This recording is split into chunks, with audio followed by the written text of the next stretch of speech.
edition of college football on CBS. Today, an SEC East battle between the Bulldogs of Georgia and the Gators of Florida.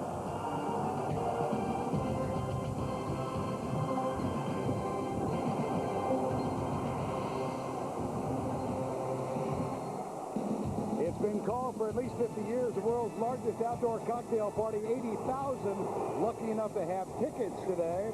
Half of them dressed in the blue and orange of Florida, the other half in the red and black of the University of Georgia. And we have an early Halloween treat for you on this Saturday afternoon.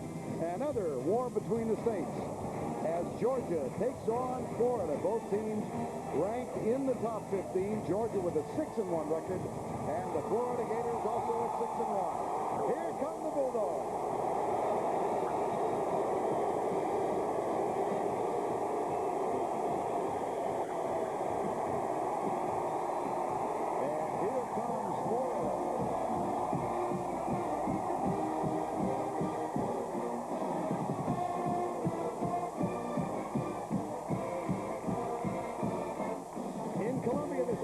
South Carolina, they have a lot to say about the SEC East. They have a 4-point lead at the moment over Tennessee. The Volunteers, however, are threatening. South Carolina with a magical season thus far, 7-1 coming into today's play. And you see the respective records of Florida and Georgia, so you get a sense of what is at stake this afternoon. And good afternoon, everybody. I'm Vern Lundquist. We welcome you to Jacksonville and to Alltel Stadium. These two teams first played each other in 1904. They're going to have at each other again, and we're fortunate enough to be here to watch it. An interesting perspective on this game between the two quarterbacks, Quincy Carter and Rex Grossman. Well, so many players that play for Georgia who are from Florida, so many players that play for Florida who are from Georgia, so many people who live in the state of Georgia who are great Florida fans, and vice versa. And all that brings is just a great football game, a great rivalry, a great cocktail party. I understand that there is a rivalry, but to me it means, you know, a chance to play for the SEC championship. So, you know, the rivalry is great and everything makes it a lot more exciting, but at the same time, I'm plenty excited for, you know, this game. Don't you get an idea that Rex Grossman's perspective will change a little bit when he becomes a senior here? He gets his third start today. Meanwhile, good news for Georgia fans. Quincy Carter went down with a bruised rotator cuff on his non-throwing shoulder. That was 2 weeks ago, late in the game against Vanderbilt. But he did manage to practice every day this week. He had to sit out the win at Kentucky last week, but Quincy Carter good to go for today. Well, we thought for just a moment about a three-man booth for this afternoon. We decided to settle for the silent presence of the pumpkin and the words of my partner, Todd Blackledge. Well, Vern, this game is shaping up to be a heck of a matchup, and there are three key game stories that I'm going to be following during the course of the afternoon. The first is the inside matchup between Florida's center and their two guards against Georgia's senior defensive tackles, Richard Seymour and Marcus Stroud. If you want to slow Florida down, you've got to clog the running lanes and pressure the quarterback to disrupt his rhythm. Stroud and Seymour have the ability to do that. I'm also going to pay attention to the matchup of the two quarterbacks. Quincy Carter is the guy with the experience, but he's 0-2 in this game. Rex Grossman comes in as the quarterback who is probably the hottest in all of college football. Whichever guy manages the game better today, keeps his poise, will lead their team to victory. And finally, the turnover story. Florida has had the upper hand in this series in both wins and turnovers, and when they force turnovers, they capitalize with points. Ironically, the only game that Georgia has won in the last 10 years was 1997. It was also the only game that they committed fewer turnovers than the Florida Gators. Well, we have a third member of our commentary team down on the sidelines. Let's check in right now with Jill Arrington. Thanks, Vern. I'm here with Georgia's head coach. Tell me, Coach, this game has huge SEC championship implications. I know Florida has dominated in the 90s. How will today's game be different? Well, it's 2000. That helps us a little bit, but we're looking forward to it. I know the Gators are tough. Our team's ready to play. It should be great for college football. Thanks, Coach Donnan. All right, Jill, thank you. 40,000 dressed in blue and orange, 40,000 in red and black. And here's an anomaly. August says they are playing for the 79th time. Florida says this is the 78th game. The discrepancy occurred in the first meeting, 1904. The Florida folks say they were not chartered as a state university until 1906, so that game doesn't count. Now, the fact that Georgia won that game 52-0 might have something to do with how both schools view it. Bo Carroll, one of two deep men. He is flanked by Lito Shepherd, number 3. Brett Kerouac will kick off. Number 95. For the Bulldogs in Georgia, we are underway. 79 or 78.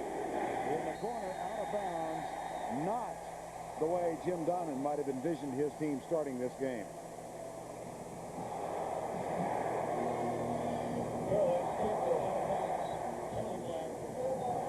Well, you talk about what this game is, a border war. There's a couple brothers. Ryan Fleming's a linebacker for Georgia. His brother Reed is a freshman linebacker at Florida. The parents are sitting and cheering for both players, and they will match up on each other in the special teams as we take a look at Rex Grossman. Again, the hottest quarterback in college football right now, 14 touchdowns and only 1 interception. And he gets his 3rd start today, first time away from the Swarm. First and 10 from the 35. Grossman down the middle for his tight end. And it's picked off by Berea. Terrell Berea, number 15, returns it to the 50, down to the 45. That is the first interception Grossman has thrown as a starter. Vern, there's a flag down, but the penalty is going to be an illegal formation on Florida. They didn't have enough guys on the line of scrimmage, and of course Georgia will decline the penalty. Rex Grossman, take a look at what he sees now. Georgia is a heavy cover 2 defense. They're running a guy with the tight end, and the safety's helping over the top. Berea got the interception, but also credit Will Witherspoon with making this a tough throw for Grossman. He was right on the tail of the tight end, Aaron Walker, and a bad throw by Grossman. And we've seen him the last couple weeks. He has not made many bad throws. Just in on the line of scrimmage. That penalty is declined. We have a dead ball, personal foul. After the return against the intercepting team, the interception stands. Georgia has the ball, 1st and 10. Rogers Redding, our referee today, able to sort all that out for us. So Rex Grossman gets his 3rd start of the day, first interception as a starter, and significantly only the 4th interception thrown by Florida quarterbacks all year. They have really protected the football well. Only 8 turnovers so far. Now Quincy Carter with an opportunity, even though this penalty takes them back into their own territory, still great field position off the turnover. And again, we talked about the turnovers have really told the story in this matchup over the last 10 years. A big break early for the Georgia Bulldogs. Only the 9th turnover of the season. They had also only lost 5 fumbles in 7 games. Now Quincy Carter, 1st and 10 Georgia. Movement, left tackle, tight end. Javaris Johnson and Jonas Jennings both were leaning. Georgia trying to create a little confusion on the first play. They shifted their tight ends. They had some motion, and right in here you're going to see both the tight end and Jennings start a little bit early. Alex Brown quick off the ball. He had one of his 2 monster games in '99 in this battle. Alex Brown, number 13. The other, of course, came against Tennessee and has had, by the standards he set in 1999, a modest game, modest season, but he really came on when we saw them 2 weeks ago against Auburn. Later, given credit for 3 sacks in that game by the Trojans. Here's Carter, pumps. Carter drops. Excellent defensive pressure. Clint Mitchell, number 94, with the sack, and will set the Georgia offense. Up front, Jonas Jennings, the most accomplished of the offensive line, joined by Peyton McGill, Breedlove, and John Stinstrom. Jasper Sanks and Brett Milliken in the backfield. LeBron Mitchell, Terrence Edwards are the wideouts, and Javaris Johnson, the tight end. Damian Gary comes on the field, number 18. LeBron Mitchell and Reggie Brown line up wide to the left, so it's a spread formation, 4 receivers. Carter goes right, and it's in and out of the hands of Terrence Edwards, and then in and out of the hands of Lito Shepherd.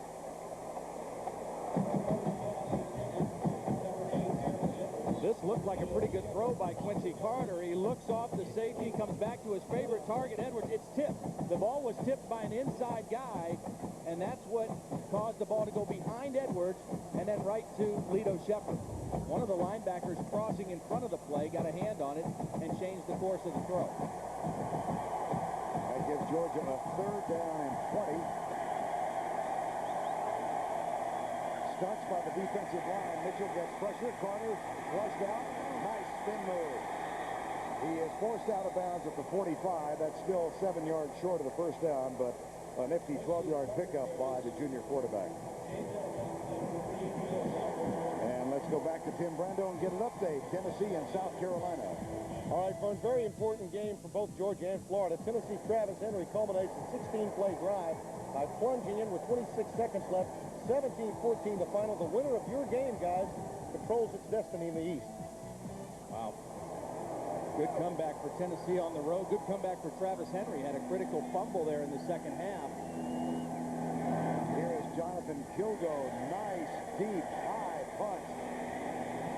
He had a marvelous game last week in the rain in Kentucky when he stopped 3 of them inside the 10. This one takes 1 bounce too many. A 55-yard punt from Kilgo. Nothing on the return. Well, we are underway. Georgia, Florida, from Jacksonville. Back in a moment.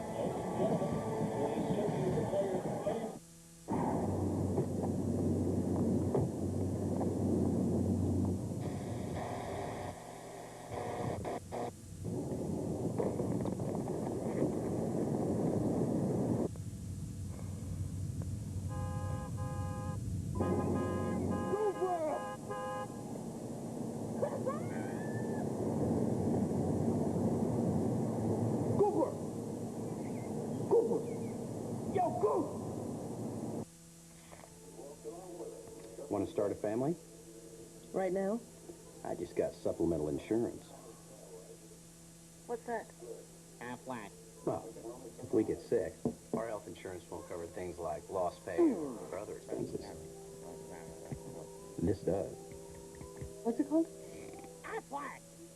I don't know. Aflac. Without it, no insurance is complete.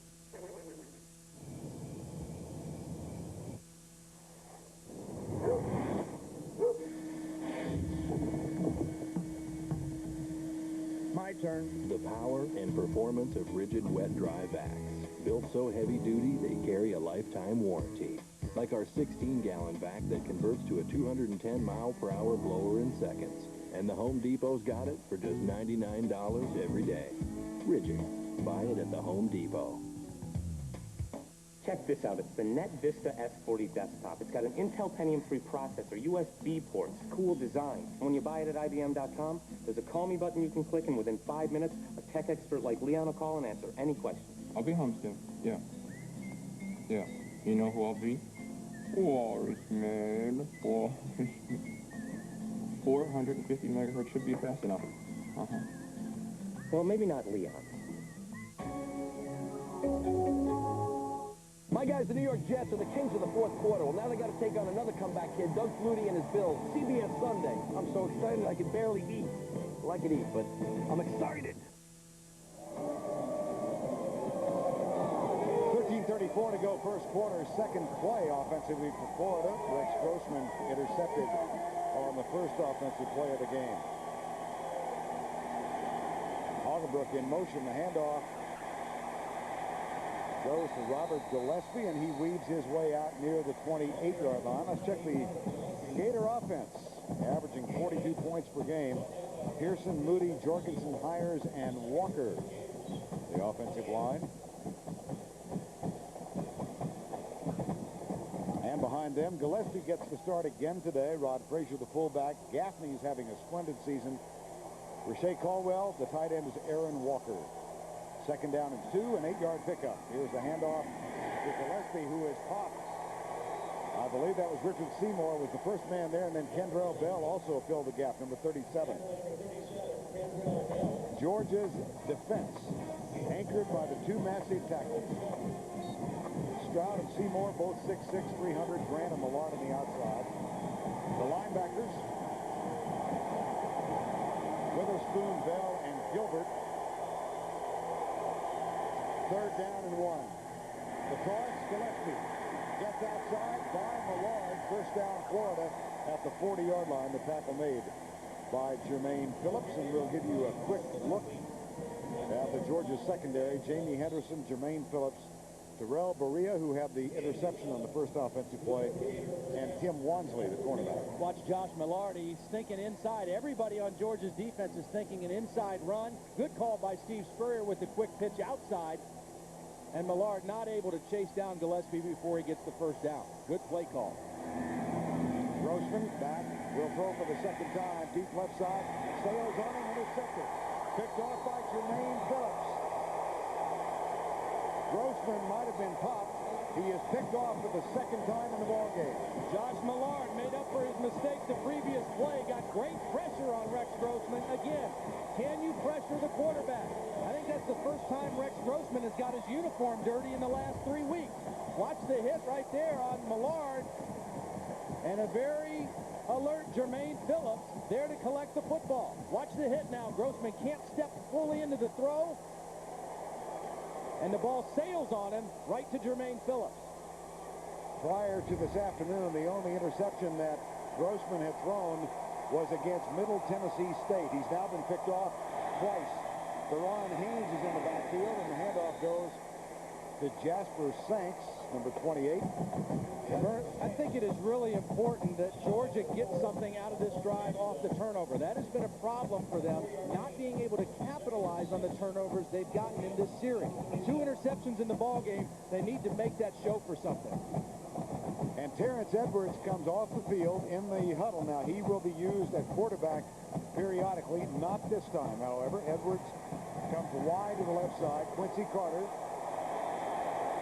still the signal caller, backs in the eye on 2nd and 6. Timeout.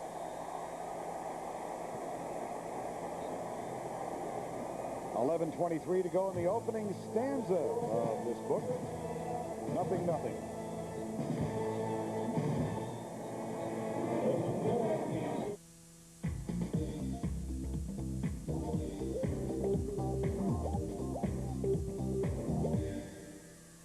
Big on taste, but low on cash.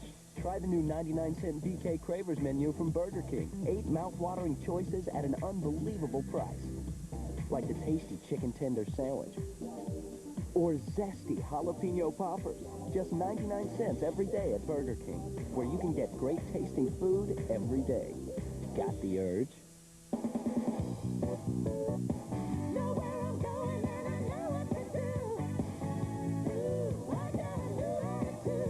Introducing something totally new from Verizon Wireless. It's called New Every 2. We'll give you a new digital phone up to a $100 value every 2 years for free when you sign up for a 2-year agreement.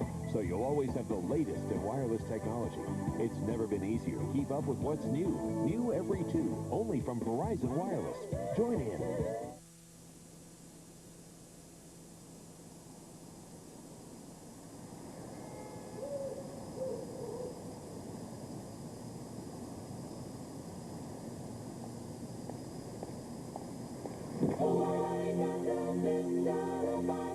An 8-speaker stereo, just one of over 40 features, now standard on the Volkswagen Golf.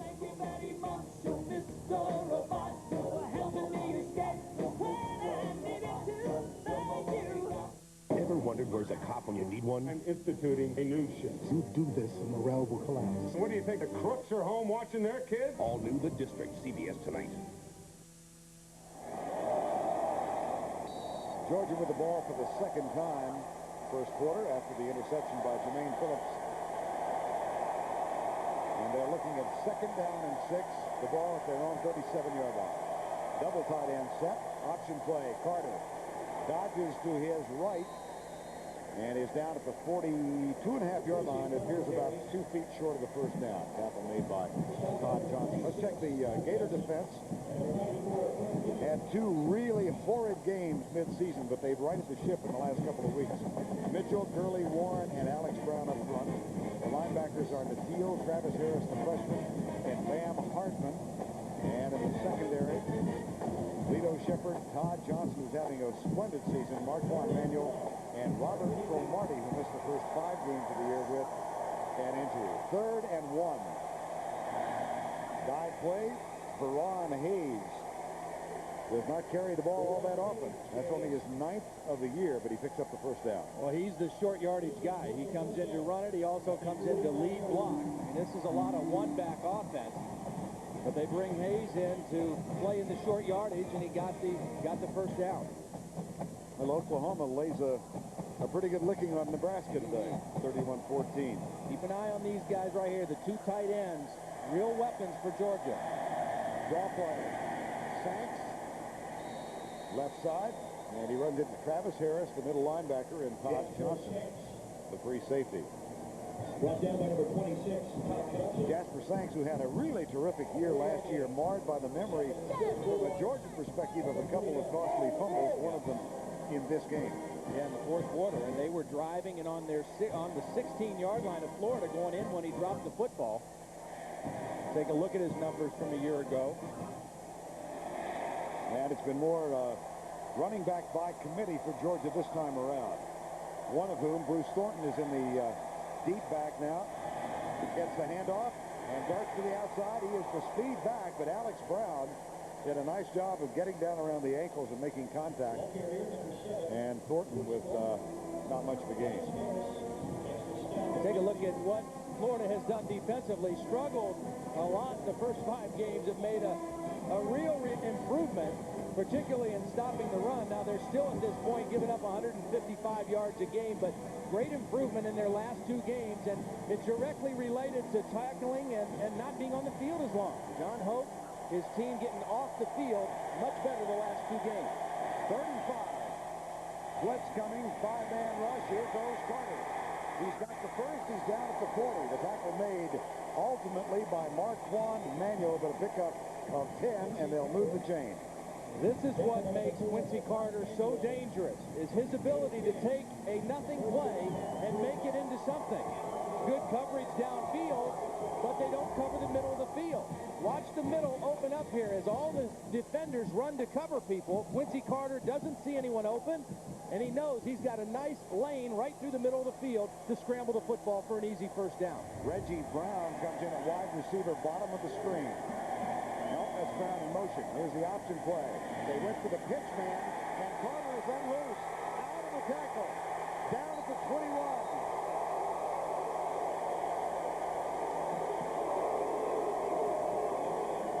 Quincy Carter hurt Florida last year with the option. He scored 2 touchdowns running the option. There was a question, how much would they use it with the left shoulder injury? You don't want him to take a lot of unnecessary hits. Every time they've used it today, he's kept the football, and he's been effective running. Florida right now has to recognize his shoulder must be pretty good. We better be sound fundamentally against the option. Already in the ballgame, 5 carries, 41 yards, and Musa Smith is in the lineup. Here comes Smith, the freshman from Pennsylvania, who has become a huge favorite in Athens. And Carter was popped and gets up slowly behind the line of scrimmage.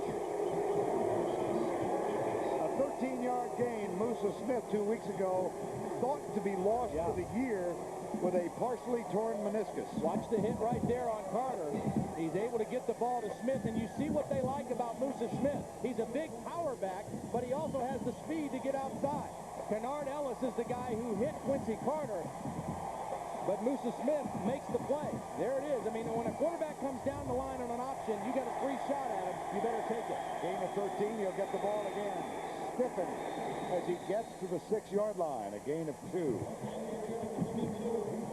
Mike Natile makes the tackle. Well, pretty effective red zone offense.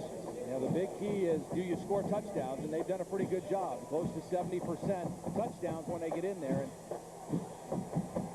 Jim Donovan's got a lot of weapons, and he's got a couple, 3 really good tight ends that he can throw the football to. He's got some powerful backs. Now Sanks is the deep back in the eye. They'll go with a power formation, but the power back to the right is the flanker. Watch the option. There's the option with Edwards. There's the option with Edwards. Pitch back, Sanks. Good job, defensive recognition by Florida. They've done their homework. Yep, they sure have. When you have Terrence Edwards, this is Terrence Edwards. He's a wide receiver, but he was a great high school quarterback. And they've shown this. Give it to him and let him run the option down the line. Well defensed by Florida. They had the quarterback and the pitch man completely covered.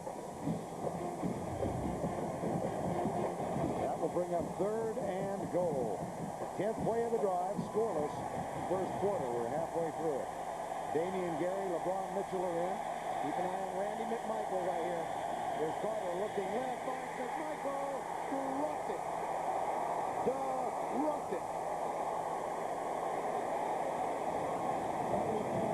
He doesn't drop many, Vern. He's an excellent tight end. Now, he is not even covered. Unbelievable, a bust on the Florida defense. And McMichael just took his eye off the football. Quick recognition by Quincy. McMichael's got to make that catch. That's one of those 40 years from now, they're going to ask Randy McMichael, what do you remember about the Georgia-Florida game in 2000? And he will wince. Billy Bennett, the freshman place kicker, comes on. He's been a five for Georgia, and he gives the Bulldogs an early lead. But McMichael sits alone with his thoughts.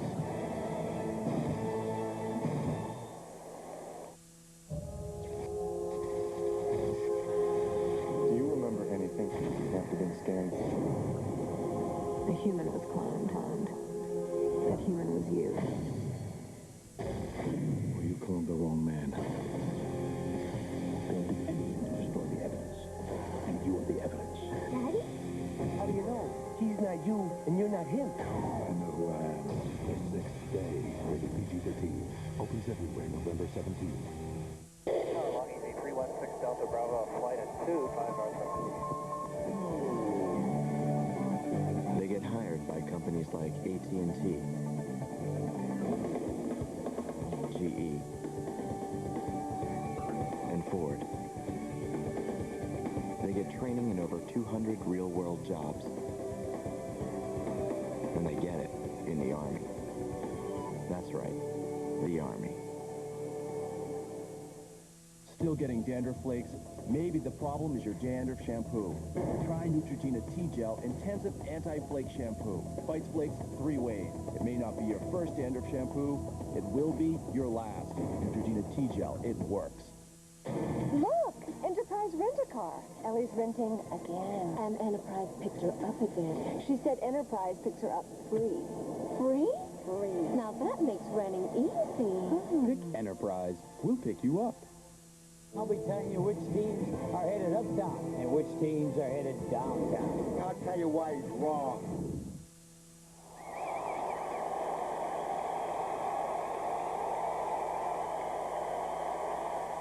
Billy Bennett gives Georgia an early lead of 3-0 as we come to you from Alltel Stadium on the banks of the St. Johns River in Jacksonville, Florida.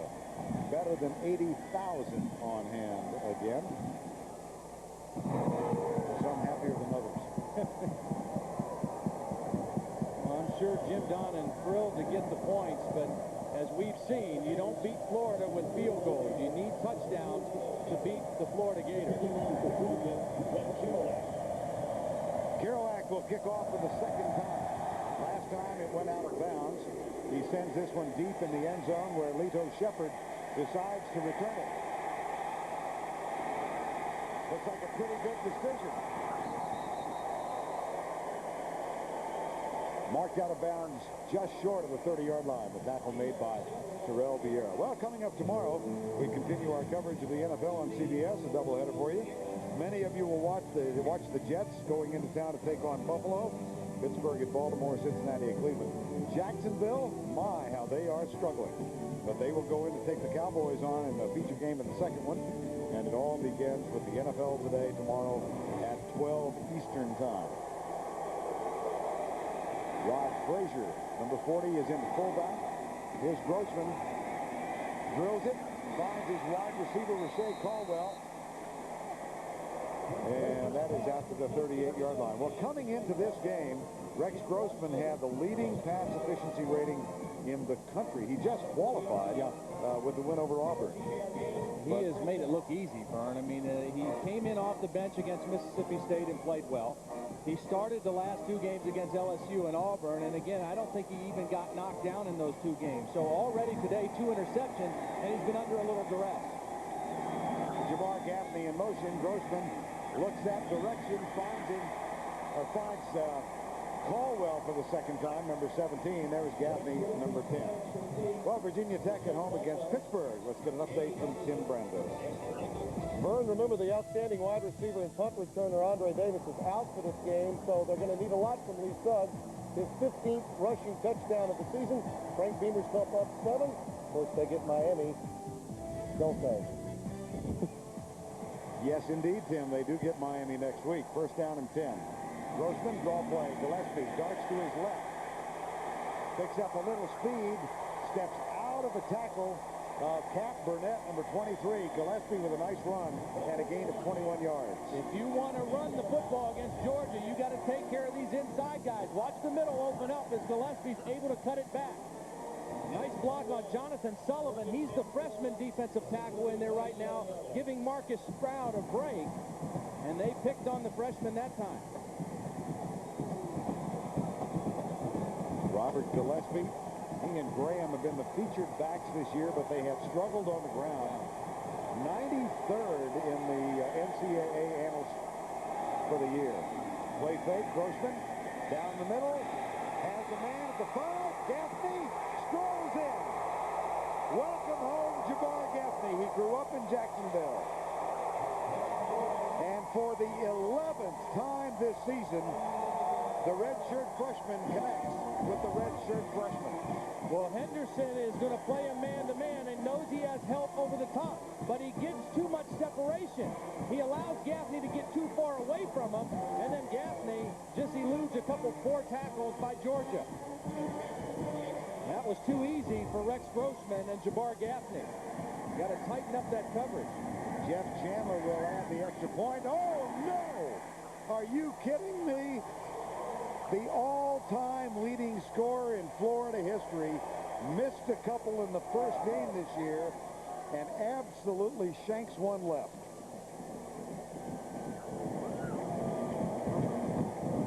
One more look at the touchdown. A great drive by Florida after the field goal. Gators on top.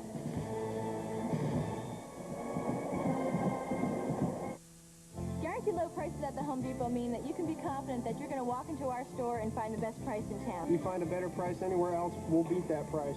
With no questions asked. We will match it and then beat it. That's our guarantee, day in and day out. Everybody says they got the lowest price. Not only do we have the guaranteed low price, we also have the knowledgeable salespeople on the floor to help you. We want to be the best price, the best customer service, the best quality product. We want to have the best of everything. You would be out of your mind if you shop someplace else.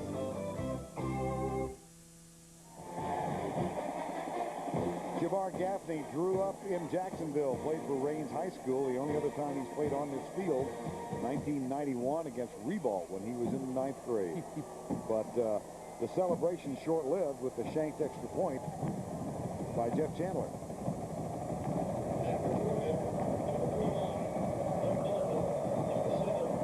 Here's Chandler with the kickoff. Bruce Thornton at the goal line. Nice attempted tackle. I thought that was going to be a nice open field tackle. Wasn't quite. Let's see if we can figure out what happened to Chandler. Do you think that extra points are automatic? No, they're not. Low, right away to the left. I mean, this one had no chance for Chandler. The hold looks okay. Just a poor kick by Jeff Chandler. And he's been pretty solid the last couple years for Florida. You don't expect that out of him, but you can't expect anything to be automatic when you're kicking the football. 6-3, first and 10. Damian Gary is one of the wideouts. There's the option. And a fumble. Recovered by Georgia. The pitch appeared good to Brett Milliken. He just couldn't handle it. And I like what John Hoke is doing right now. He's saying, okay, Quincy Carter, if you're going to run the option, then we're going to do two things. We're going to make you pitch it, and we're going to knock the heck out of you after you pitch the football. That's what we're going to do. Alex Brown is going to come in and lay a hit on Quincy Carter. Watch Alex right there, pitch the ball, and then make him pay for it. And it ends up being a bad pitch. Alex Brown with the contact. Here's Carter. Right side, up in the air, down on the ground. Incomplete, 3rd and 12. intended for Terrence Edwards, and he got bombed. Yeah, nice coverage. Robert Cromartie and Marquand Manuel, three guys there. Todd Johnson, good tight coverage that time, and maybe a case where Quincy Carter trying to force it to his favorite receiver. 3 white shirts there and only 1 red jersey. 3rd and 12 in a 6-3 game. Darrell Robinson, Damian Garrian, along with Terrence Edwards. Carter in trouble. Brown forcing the issue. And up the middle, Gerard Warren. Terrific pressure by the front line of Florida. Great job up front. They crossed on the inside. Watch the stunt here, and then both ends crash from the outside. Alex Brown forcing the issue. The stunt inside. And Alex Brown is at his best when he knows that you're going to throw the football. That is when he plays his best football, when he can pin his ears back and come after the quarterback. Jonathan Kilgo on the punt for the second time. Lito Shepherd awaits it near midfield. Not as effective. This one will bounce at the 42, but it does take a Georgia roll and hops all the way down to the 40-yard line, as Shepherd says, I think I'll leave that one alone. 51-yard punt. Let's check in on how the Wildcats of Northwestern do it. Once again, here's Tim. Burns, Zach Kustok, the Notre Dame transfer today, 199 yards passing, 90 yards rushing, 4 touchdowns. They were down by 21 and came back. A Hail Mary at the end of the game, tipped into the air by Cooley Patrick, caught by Sam Simmons. Northwestern will host Michigan next week, still very much a part of the run for the Rose Bowl. Back to Vernon Todd. Thank you, Tim. That's about as perfectly executed an alley-oop play as you'll see. 6-3 here. Florida at the 40-yard line. Jabbar Gaffney in motion. Grossman. Deep left side. Got it! No, he did not get it. I thought Caldwell had possession when he went down. Robinson and Kentrell Curry were defending. You know, sometimes I think as a quarterback, you got to throw it up and let your receiver make a play. This is good coverage, but Caldwell has a great chance to make the catch. There's 2 guys down there, but he gets his hands on the football. You don't always have to have a wide receiver wide open to give him a chance to make the play. Most of the time, wide receivers are more adept at going up in traffic and catching the football. 2nd down and 10.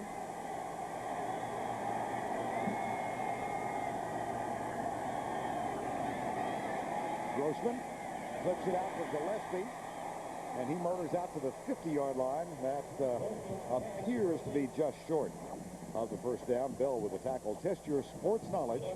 Play Aflac Trivia at cbs.sportsline.com or American Online, keyword CBS Sportsline. It's a Gator kind of Halloween for the moment, huh? A lot of pumpkins carved here in Jacksonville this week. 3rd and 1. 6-3.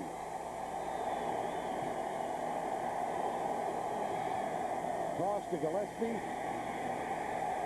Works his way for the first down. Robinson came in with the initial contact, and Millard went back and finally made the stop, number 98.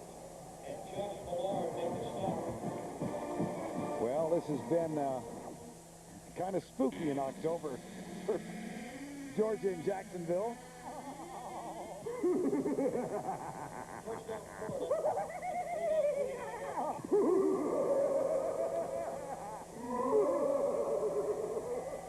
That was Todd Blackledge being tickled about something. Nice work by our man Sellers Shy there, putting that together. 1st down and 10. Across the middle deep for his tight end, Kirk Wells, number 83. Incomplete. I thought one of the matchups that favored Georgia coming into the game was their 2 tackles inside against the center and guards. Watch this push right back through the center, Jorgensen, into the lap of the quarterback. That's Richard Seymour getting there. And even though it's not a sack, it forces a quick and not a good throw by Rex Grossman. That's where Georgia can get an advantage and pressure the Florida quarterback. 5 defensive backs employed by Georgia. Here's Grossman back. 5-man rush. Got a lot of time, but it sails on him. That looked a little bit like a Jacksonville pumpkin. 3rd and 10.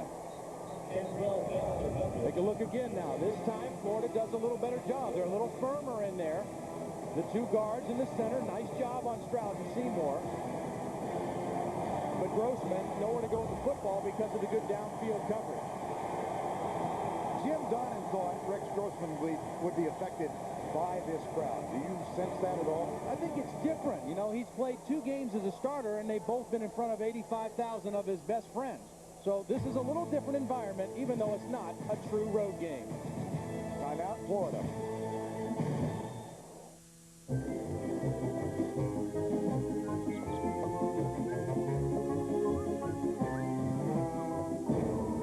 People tossing their yellow pages? There's something better. Switchboard.com, a free directory powered by the internet. It's business listings, it's people search, it's maps and directions. It's faster, and it's a smarter way to find everything in your town and places your yellow pages doesn't cover. Don't take our word for it. Listen to your neighbors. Switchboard.com. Think outside the book. Why is Jack Welch considered the best executive in America? In the whole world, for that matter. The answer Sunday on 60 Minutes.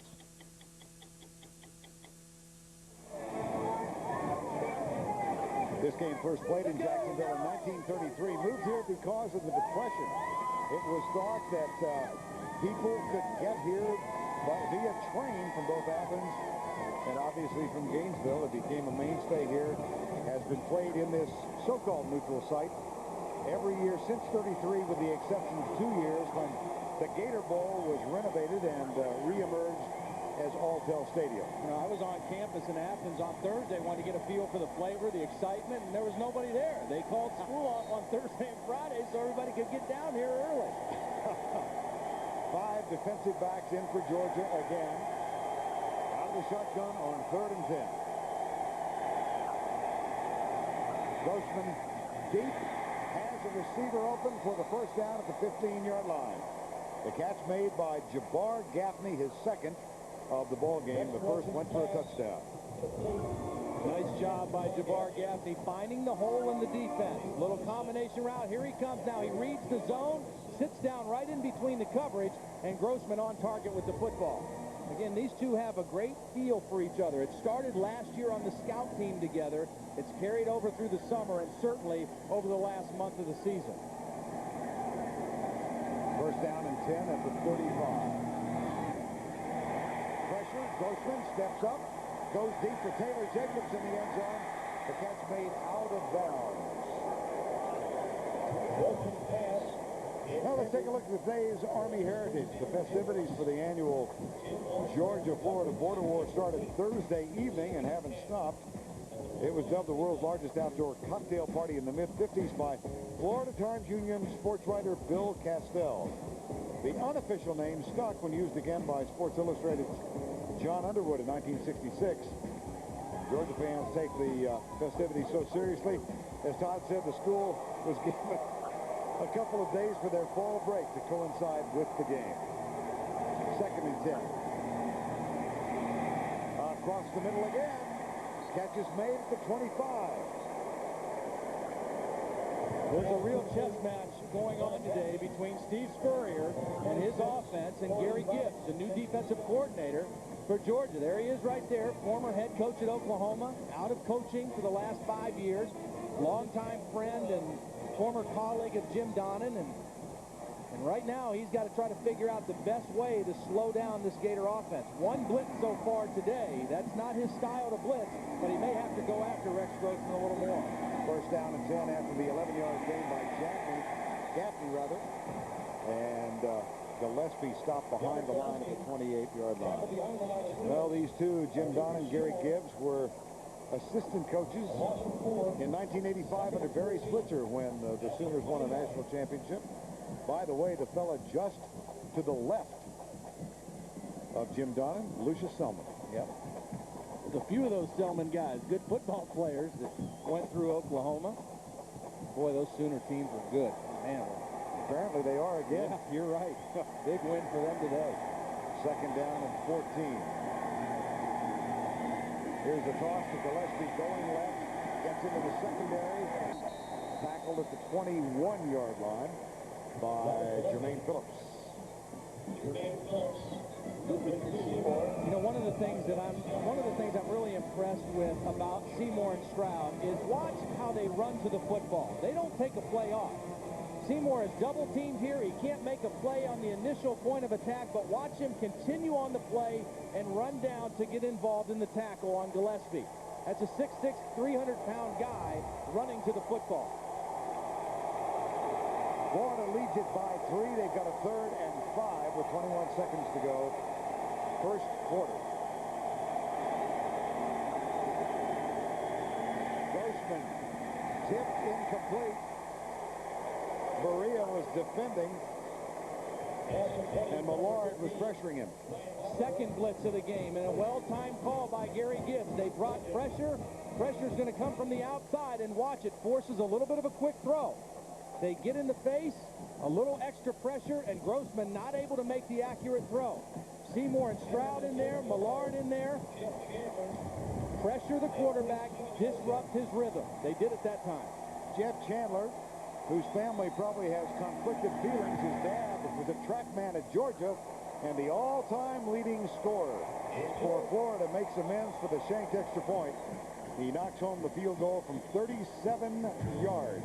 He's one field goal away from tying the record for most made in a career. John Burgess started his company in a second-floor bedroom. 9 months later, it looks like a good idea. Jeannie Gagner and Alan Robinson, AXA Advisors. With new wealth came new responsibility for John and his employees. We provided key man insurance and estate planning for him. Deferred compensation and 401ks for his people. AXA Advisors helps business owners succeed. It's not just about making it. It's about making it last. AXA Advisors, building futures. College football next Saturday, 12 noon Eastern time. A doubleheader for you. Todd and I and Jill will be down in Miami for Virginia Tech. The Hokies against Miami. Big East battle, and that'll be followed by Alabama against LSU. College football next Saturday. Today's game, a big game for the SEC East. That one next week, a big one on the west side of the conference. Everybody in the West with 2 defeats. LSU right back in it. A couple tough losses for them, but a good job by Nick Saban in his first year. Here's the kick by Chandler. That'll be a touchback. As Bruce Thornton goes back, takes it, and drops to a knee. So with 3 seconds remaining in the first, time for one more play. I think Georgia needs in this series to have some success offensively, and I think one of the areas they can attack this Gator defense is with their tight ends. I think their combination, they have 3 guys, Randy McMichael, Javaris Johnson, and Jason Rader, that are as good of a trio of tight ends as anyone I've seen in the country. And those matchups against linebackers inside, I think, really work in the favor of Georgia. And 2 of those tight ends are on the field right now. Play fake by Carter. Good protection. Lobs it out too far.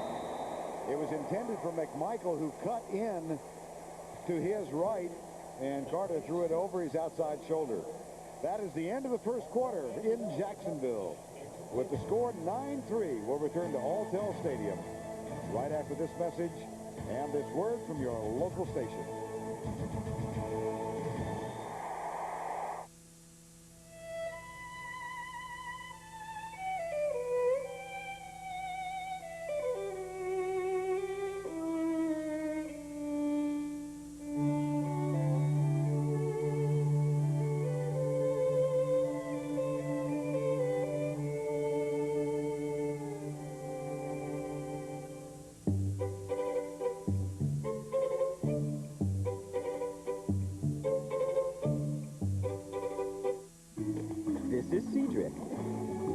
Let's pretend he represents digital photos you took at a medieval fair. Nifty! Oh my! A hacker destroyed Cedric. Bye-bye, Cedric. Wait, it's a backup copy of Cedric you saved on an iOmega zip disk. Cedric is back. Take that, you hacker. Zip it. Zip it. The King of Queens, Mondays on CBS. It's all here.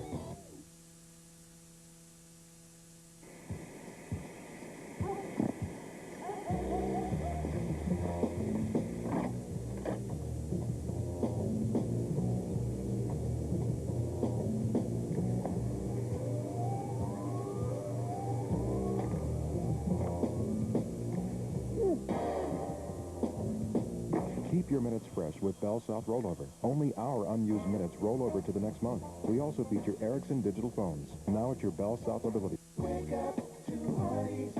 Treat yourself right. The best tasting biscuits in the Good Morning Light. Hardee's, America's best tasting biscuits. Now get 2 Hardee's made from scratch sausage and egg biscuits for just $2. 2 for $2 for a limited time. Nobody can match.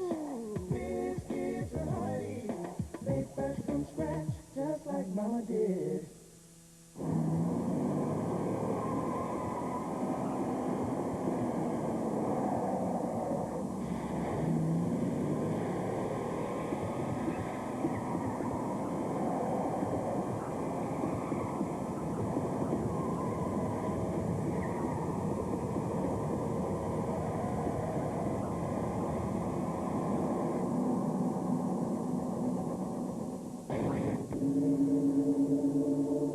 Sports fanatic John Appicello, weeknights at 6 and 11.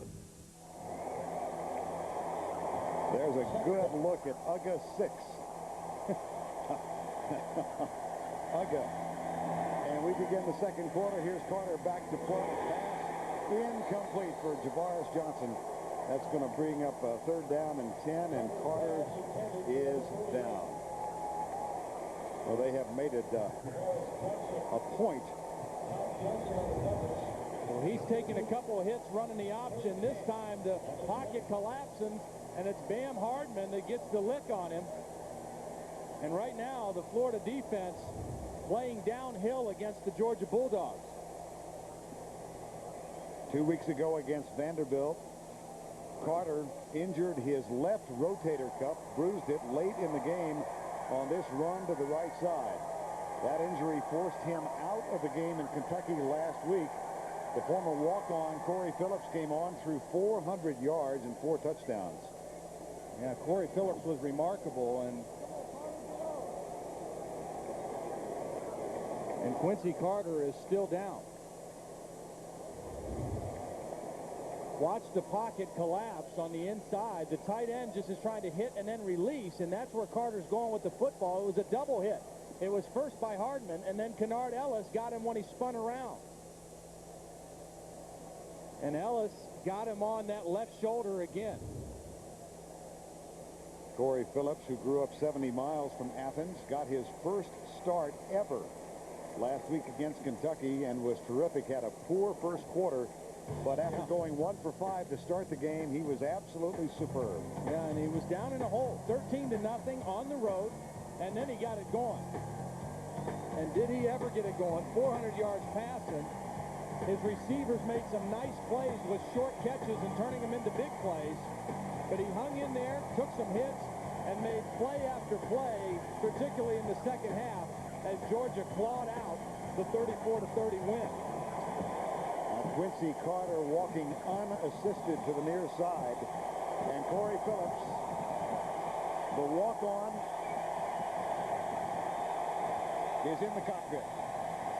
And this is not the Kentucky Wildcat defense that he's facing right now. Corey Phillips grew up dreaming of playing for Georgia. On first down, comes right, well, whistle before the snap, apparently. And Jill Arrington, what about Quincy Carter? Quincy Carter has a left shoulder contusion. He's out of the game for now. They're going to keep checking on him and see if they can get him back in. Well, thank you very much. That was the left shoulder that was bruised 2 weeks ago against Vandy. And John Hoke told us when we talked to him during the week, he said, look, I can't come out and say that we're telling our guys to go and try to hurt Quincy Carter, but within the rules of the game, when he's fair game, we've got to try to hit him. We've got to try to knock him on the ground. And they have hit him legally today a number of times already here in the first half, and and right now he's on the sideline. 3rd and 15 after the dead ball penalty against Georgia. Down the middle it goes, almost picked off. Darrell Dixon, number 34, appeared to have the interception. It goes as an incomplete pass. Georgia will punt. Excellent cross stop by Alex Brown and the tackle. Watch Brown right here hesitate and then come inside and get a clean shot on Phillips. Again, when is Alex Brown at his best? When he knows you're going to throw the football, and he gets there with great explosiveness. That brings on Jonathan Kilgo for the 3rd time, and Lito Shepherd. Florida short come out of this with excellent field position. This one hangs up for Kilgo and takes a short hop left out of bounds at the 47-yard line. Very short 32-yard punt. Carter's on the sidelines, and Florida has a lead.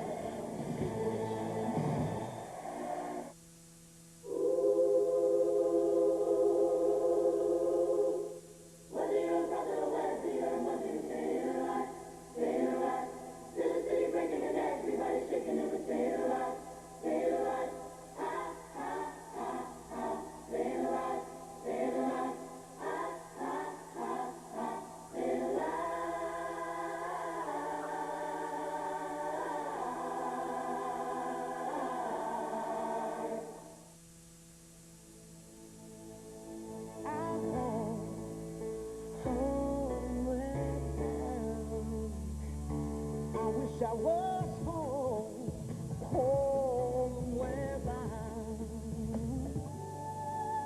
home when my thoughts escape and home when the music plays. New MSN Explorer. Everything you need to feel at home on the web, all in one place. Hey guys, check this out. Wow.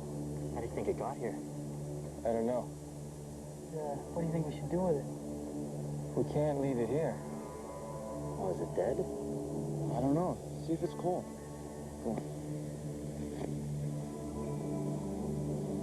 Huh? It's cold. Getting lucky? Grab a Miller Lite. It's Miller time. Push, guys, push. This November, you don't want to miss 1 second of Dave. With Drew Barrymore, Gwyneth Paltrow, Richard Simmons, Adam Sandler, Bruce Willis, and the return of Madonna. Best starting field position of the ball game now for the Florida Gators at the 47. Now watch out for Florida going for the throat right here. Grossman looking deep, settles for the out pass, left side.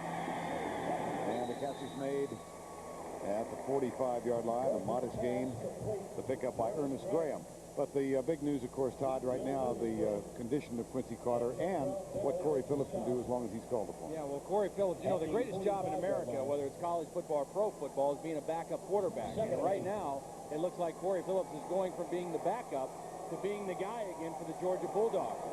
And maybe if he doesn't have the kind of game that he had last week, Jim Donnan doesn't want to put him in right now, but he has confidence in Corey Phillips.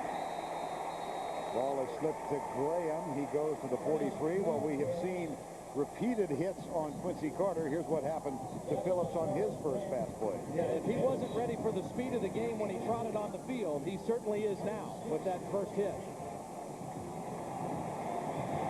But this is a huge play right now for the Bulldog defense. They've got to come up with a stop here and get the ball back to Corey Phillips. 3rd and 6. Just outside the 43. 6 defensive backs in for Georgia. Grossman drifting all the way back to the 38. Lets it fly and throws it away. Virginia Tech tangling with Pittsburgh. Let's check in with Tim Brando. Vernon, Todd, as you know, Syracuse gave Virginia Tech a scare last week. John Kerman is determined to do it again this week. 17 yards for Antonio Bryant to give Pittsburgh a 13-7 lead at Lane Stadium. Don't be looking ahead, Virginia Tech. Look out. Back to Vernon. Pittsburgh having a terrific season as well. You know, and I don't think that's that big a surprise because they threw the ball with great effectiveness against Virginia Tech a year ago. Damian Gary awaits the punt at the 10-yard line now on 4th down. So the Gators unable to move and make use of this good field position. Here's the punt. Nice coffin corner punt by Alan Ryan, number 47. Well done. A 39-yard punt, angled perfectly, out of bounds at the 4. Walker, Texas Ranger, tonight on CBS. It's all here. It's the Fall Festival of Savings at the Toyota Outlet Center of the Southeast, North Georgia Toyota in Dalton. Prices have been dropped on every new 2000 Toyota, in addition to huge cashback amounts. Right now, get 1,000 cashback on Camrys, on RAV4s, and on 4Runners. Get trucking with 1,000 cashback on Tacomas and full-size Tundras. And don't forget, we'll still pay off your trade no matter what you owe. Only at the Toyota Outlet Center of the Southeast, North Georgia Toyota on Walnut Avenue in Dalton. Our country should be about faith and family, service to others, and freedom. But today our moral values are under attack. I'm Zach Wong. America's prosperity is exciting, but some things are more important than money. You know and I know we can do better. That's why I need your vote to keep fighting in Congress for the things that really matter. Vote for Zach Wong. Still the right man for all the right reasons. Could you turn that off, Jake, please? I can't. It's buried in the back. Maybe if you hit a bump, it'll shut it off. Try a bigger one. Unibody construction, independent suspension. The Lexus RX 300 is incredibly smooth on almost any road. For value, the RX is the leader at Lexus of Chattanooga. Use 12 reminds you to set your clock back 1 hour this Sunday.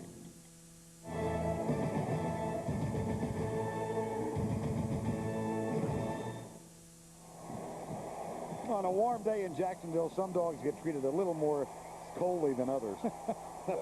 There's Uga the 6th. My guess is that puppies aren't in the future for Uga. 1st and 10, Carter's back. Quincy Carter hands it off. They pump it up the middle, and it's Musa Smith, the freshman from Pennsylvania. Yeah, when I was in Athens the other day, every coach I talked to on the offensive side said, hey, Musa Smith, if we get him back, it's going to be a huge boost because he is the real deal. He is potentially the best back that Georgia has on their roster right now as a true freshman. Great combination of size and speed. It was thought he would be lost for the season a couple of weeks ago. Arthroscopic surgery, he's made a terrific comeback and is back on the field as you've seen. Here's a plunge for a couple on 2nd down. That'll bring up a 3rd down. It was Musa Smith again. Had a terrific second half in the Georgia victory at home against Tennessee when he rushed for 47 yards in that one. And much like the way Rex Grossman kind of recruited himself to Florida, going down early the summer before his senior year, Musa Smith did the same kind of thing when he went to Athens. 3rd and 2 with 12 to go. Carter back, fires it out, tipped, and incomplete. Intended for Edwards, and Carter was popped again. They tried to throw a play-action pass off of the option fake, but Clint Mitchell quickly coming from the backside. Watch 94 get in here and put yet another hit on Quincy Carter's left shoulder. The play-action did not fool the Gator defense, and Quincy Carter took a hit at the edge. Lito Shepherd awaits the punt at the 45. Jonathan Kilgo, 1 yard into the end zone. The snapper is Andy Hogan, number 52. Good snap. Return is on all the way. Kilgo, nice punt.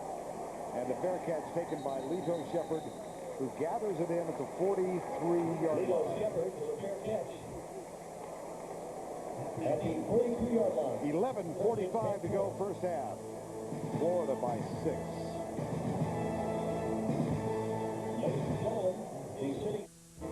I love this thing. I can wash it out. After his girlfriend gave him an Arupo Quattro action, no one can escape Phil's enthusiasm. Here, give it a feel.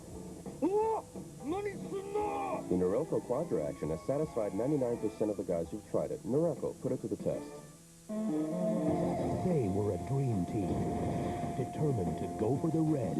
Now their only way out is sudden death. Red Planet, rated PG-13, starts Friday, November 10th. Bill Kelly just rewrote his will.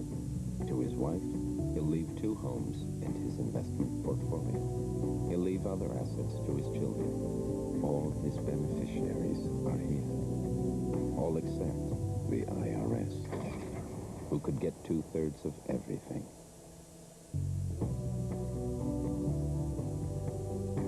See how we earn it. Solomon Smith Barney.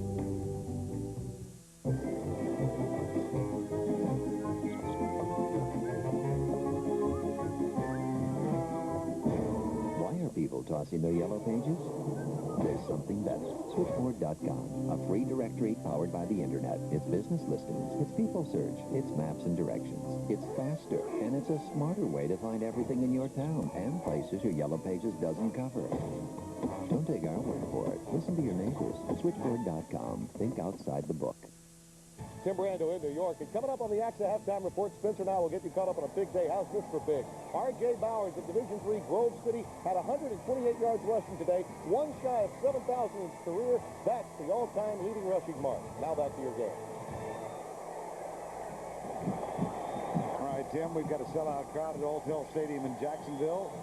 Early second quarter, Florida's Rex Grossman, the quarterback. Play fake, wants to throw, wants a lot, settles for a short pass.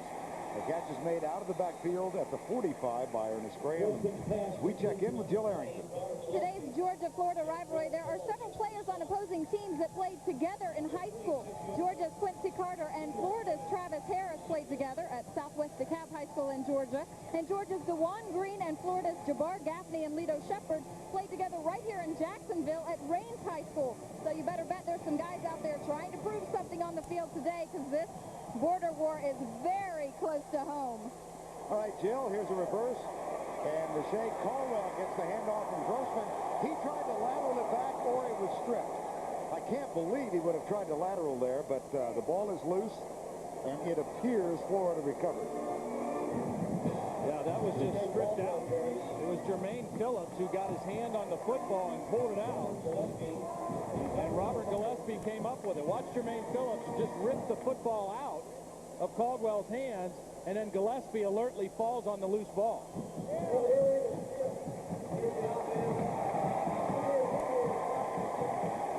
Now, this Jermaine Phillips is an interesting guy to me. I mean, he was a split end last year on this team, had 18 catches. He moved to safety last spring. He started his first game as a defensive back in the opener against Georgia Southern, and he made 14 tackles, and he still plays on offense. He hasn't caught a pass yet, but they use him on offense and defense. He's been a real effective player for them. In the meantime, there was a flag on the play and illegal shift against Florida, so it's 2nd down and 12. Grossman again gets popped. Bo Carroll makes the catch at the 46-yard line. Kendrell Bell and Tony Gilbert with the tackle. Watch Marcus Stroud now here, 97. Watch the pressure right over the center and get right into the face of Rex Grossman. Grossman gets it off, it's complete, but he ends up on the ground. And over the time in the course of a game, that adds up. Grossman hurried 7 times and knocked down 4 thus far. If you did just join us late, his first 2 passes of the game, both interceptions. 3rd and 7. A flip left. And Bo Carroll, who's been injured much of this his senior season, is caught short of the first down at the 50-yard line. It'll be 4th down. Nice play, recovery by Kendrell Bell. You see the speed of this linebacker. He was actually out of position, trailing the play, but watch the makeup speed of Kendrell Bell as he's able to stay on the play, chase it down, along with his other linebacker, Tony Gilbert, and stop the Gators short of the first down. 2nd consecutive possession now. But Florida's had to settle for 3 and out with good field position. Here's Allen Ryan. his last punt out of bounds at the 4. Damian Carey, fair catch, bobbles it, falls on it at the 8-yard line. Hearts and throats, collectively, for a few folks wearing red and black. 41-yard punt. University of Florida. Our business has always been about the direct relationship with the customer. That's what it's always about. What do you want to use a computer for? I guess the biggest priority is getting online. I want to make home movies and edit them on the computer. I'd like to know, like, what I should buy for, like, a teacher. Give us a call and tell us what you want to do. We'll set you up with a Gateway Essential PC, Intel Celeron processor, and a Year of America Online, all for under $23 a month. Because in Gateway Country, people rule. That's what it's all about.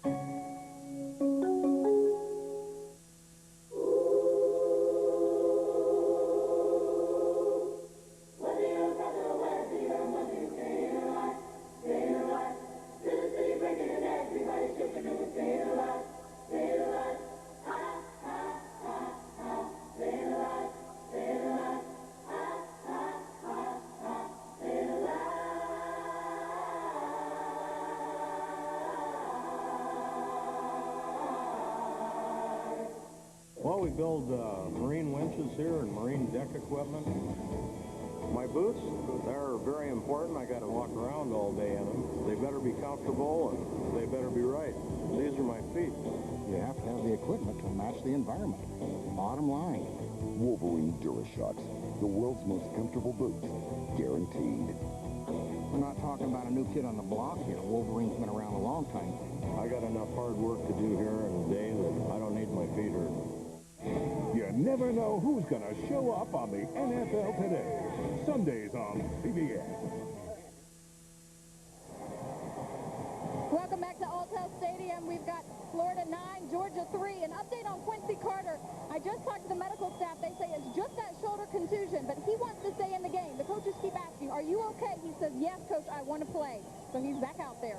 All right, Joe, thank you. Well, he's a great competitor. You know he's going to say that he wants to play. The question is he as effective as he needs to be? Hand off to Thornton.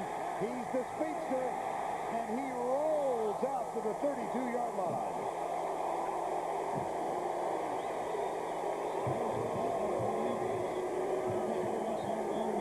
You talk about an offense that needed a big play. Bruce Thornton is going to give it to him. Good blocking up front. You see the nice cutback. And Thornton uses that speed to get into the secondary. 23-yard run. Before that, only 68 yards. And Uga, a little excitement on the sideline. Oh, my goodness. After the 23-yard run, Thornton tries it again. I think one of those ice cubes got caught in his shirt.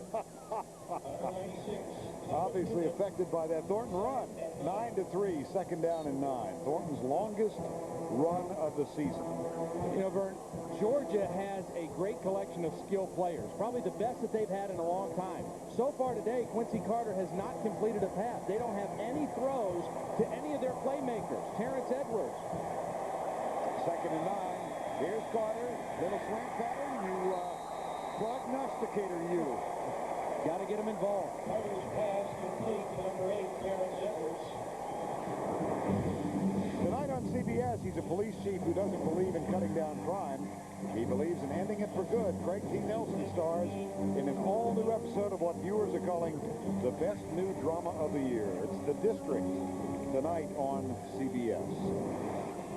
First and 10 after the Edwards catch, and Carter goes out of the shotgun, hands it off to Milliken, who weaves left, gets a couple of blocks. Finally, Todd Johnson, number 26, up high with supplemental help from Darrell Owens, number 56. Nice block by the tight end Randy McMichael that time too. Really good job standing his guy up and allowing Milliken to cut inside for the nice gain. Nice looking drive so far from Georgia and Quincy Carter. Second and 5. Just outside the 49. Carter, modest numbers, and he's been popped several times, had to leave with a bruised shoulder injury for one series. Here's Carter, under pressure from Alex Brown, throws it away. Nice job. And if you did just tune in, the injury to Quincy Carter when he got double teamed behind the line of scrimmage, Todd. Yeah, Hardman hit him first, and as he spun around, he got an even harder shot from Kennard Ellis, right on that sore left shoulder. Did a nice job that time of just getting rid of the football and making it 3rd and 5 instead of 3rd and a long yardage situation. 7:13 to go, first half. Terrence Edwards, Damian Gary, Randy McMichael. Get the football in the hands of your playmakers. Delayed blitz, pass left, good coverage. Darrell Robinson was the intended receiver, but fine coverage there from Robert Cromartie, number 25. Yeah, this is really good coverage. Out there on an island, he's looking in at the quarterback. He knows when to break on the football, and he gets right inside on the shoulder and gets his hand on the football. Robinson's feet slipped a little, wasn't able to cut off that ball, but a good play by Robert Cromartie. And that brings on Kilgo again with 7:07 to go in the half. But the back-to-back plays by Thornton and the catch by Edwards should result in a significant change in field position now for Florida.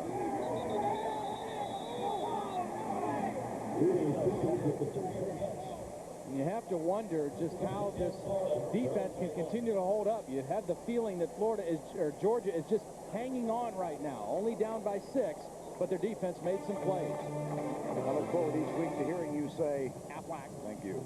Rex Grossman currently leading the NCAA in passing efficiency. Who holds the career record for passing efficiency? Got a clue? Career passing efficiency. It's not a duck. Okay, my guess would be it's a cougar, but I don't know. Let you know later. Oh, that's a pretty good guess.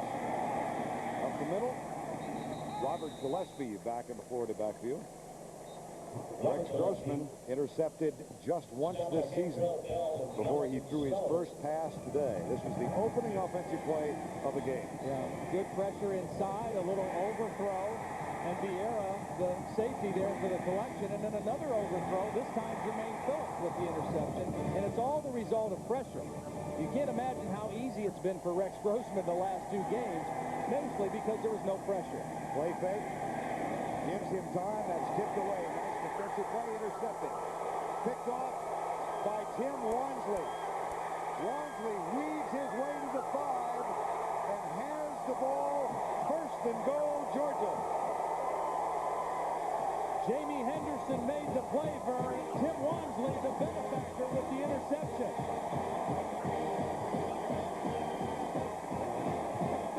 Jamie Henderson is going to be the guy on the main coverage and is going to get a hand on the football. And Tim Wansley is going to pick it off in the air. There's the tip, and Wansley alertly there for the football. But it was made by Jamie Henderson. There's Jamie Henderson getting his shoulder on the football, and it goes up in the air into the hands of Wansley. As of 3:30 Eastern this afternoon, Florida had played 28 quarters of football and thrown 3 interceptions. Now, in the first quarter and a half, they have thrown 3. Jermaine Phillips in the backfield. Musa Smith plows over right guard and picks up 1 tough yard. And Vern, Georgia must score a touchdown here. Take a look at this now. Since 1996, when Jim Donnan came to Georgia, Florida has forced 13 turnovers and scored off of them, 38 points. Georgia, 12 turnovers and only 3 points. Add 1 more turnover to that now. 13 turnovers, only 3 points. They need a touchdown right here. Jesse Palmer warming up, the 5th-year senior who was the starter the first 5 games of this year. Watch the tight ends again. Jermaine Phillips, number 5, is in there. He's the lead blocker on the sweep. Musa Smith. Georgia leads. Actually, it's tied. They can lead with the extra point.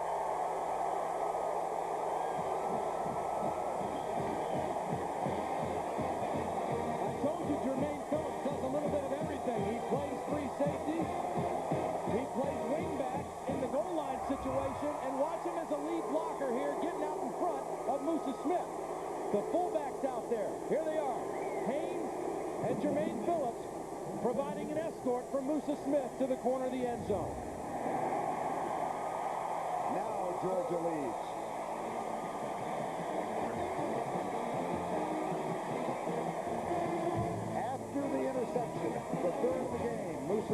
gets the touchdown.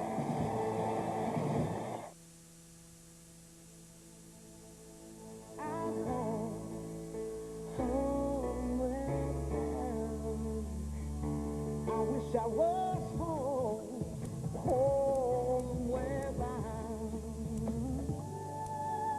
home when my thoughts escape and home when my music plays. New MSN Explorer. Everything you need to feel at home on the web, all in one place. When Doug loses his job, can this teamster make it as a homemaker? Is this the done pile or the not done pile? Huh. Oy. An all-new King of Queens, CBS Monday.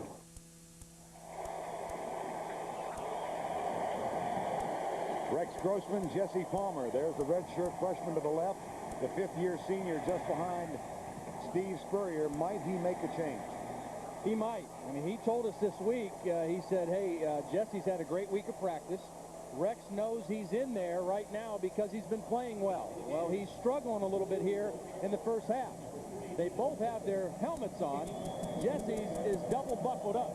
I'm going to guess number 7 is going in the game. One buckle off, 2 buckles on. Short kick. Taken up at the 38-yard line by Lester Norwood. Let's go back and watch the deflection and the subsequent interception by Wansley. It was an excellent play by Jamie Henderson. You don't see him in your picture right now. He was on a slot receiver. Watch Henderson go down and get his hand on the football and then right into the hands of Wansley. And Wansley has been the big play guy for Georgia. Then on the touchdown, Musa Smith, excellent blocking on the perimeter.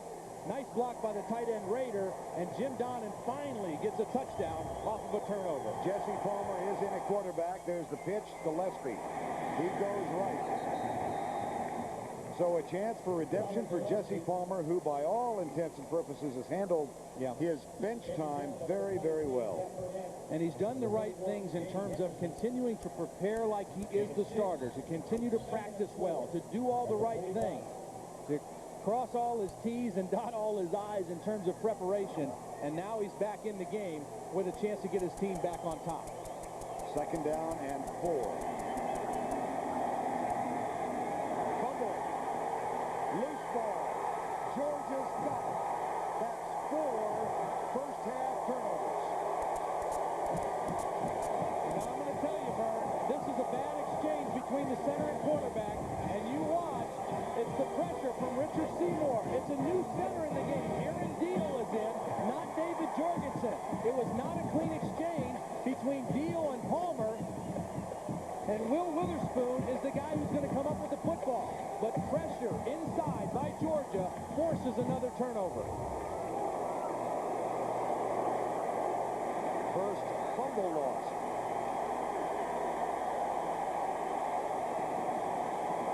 That's Aaron Deal, who had replaced Jorgensen at center.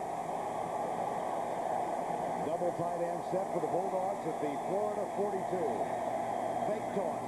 Carter, heel route. He's got a man down the sideline. Milliken flies out of bounds with a 1st and goal at the 3.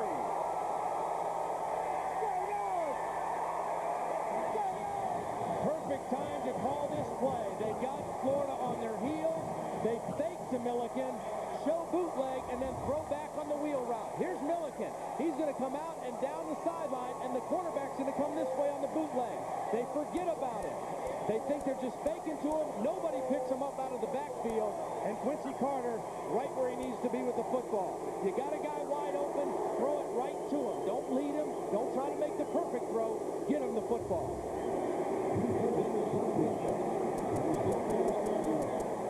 Young linebackers for Florida fooled by the play action. Travis Harris, the middle linebacker, trying to recover late to get on the play. Excellent play call at the right time by Jim Donnan. Here's what Georgia likes to do in the red zone. 13 runs, 5 passes. Musa Smith back in the game at tailback. There was a penalty, personal foul, so 2 yards stacked on. Musa Smith got it, touchdown.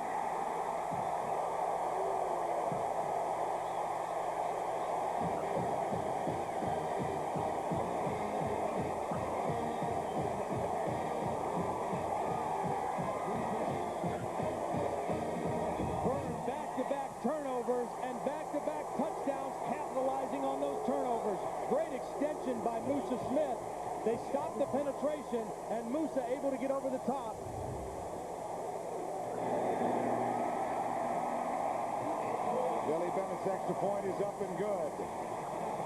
The second short touchdown run for the freshman from Pennsylvania this afternoon.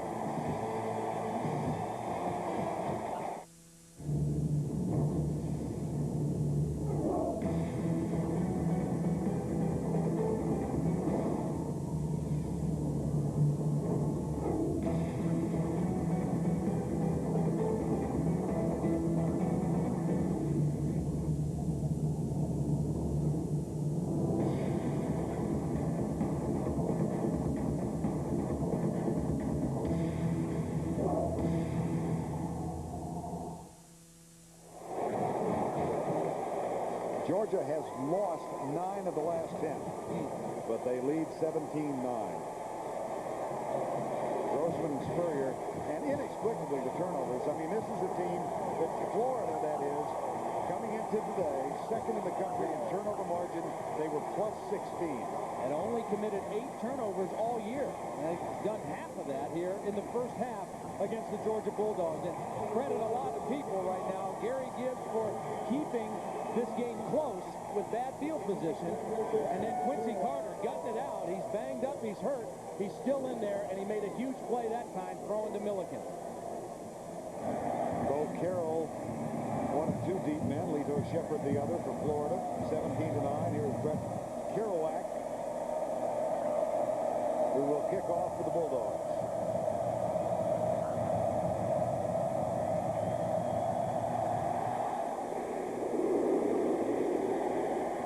Carroll takes it. It will come out to the 20. Well, now the answer to our half-flat question. Rex Grossman currently leading. That is, as we came into play today, in passing efficiency. Who is the career record? Wow. Not a Duck, not a Cougar, but a Gator. A Gator. Our spotter, Matt Sign. Did he have it? Yeah, he had it. Or is he claiming to have it? Well, he's claiming. I didn't see any proof that he had it, but he's indicating that he did have the right answer. Might become a candidate for a Big Me award here. First down and 10.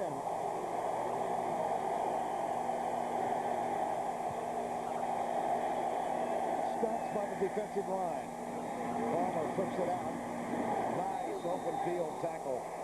Jamie Henderson and Kendrell Bell, number 37, the middle linebacker.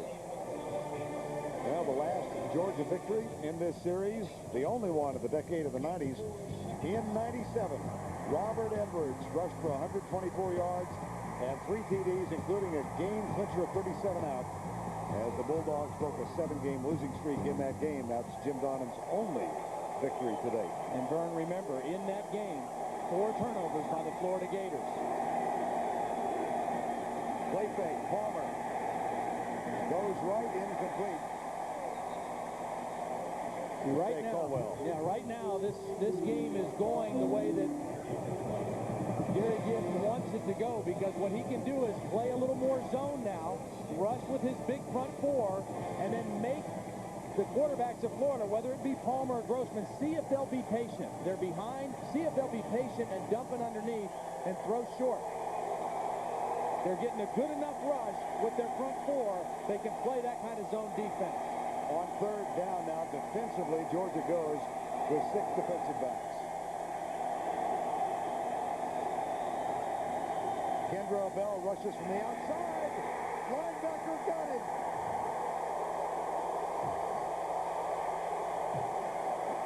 Vern, they've only blitzed 3 times in the ball game, and all 3 times it has paid off. This time, Kendrell Bell coming from outside is unblocked. Nobody picks him up. There's no back in the backfield to pick up a linebacker. Perfectly timed call by Gary Gibbs. A loss of 11. Kendrell Bell with the sack. That brings on Alan Rhyme and Damian Gary perched at the 47 awaiting the punt.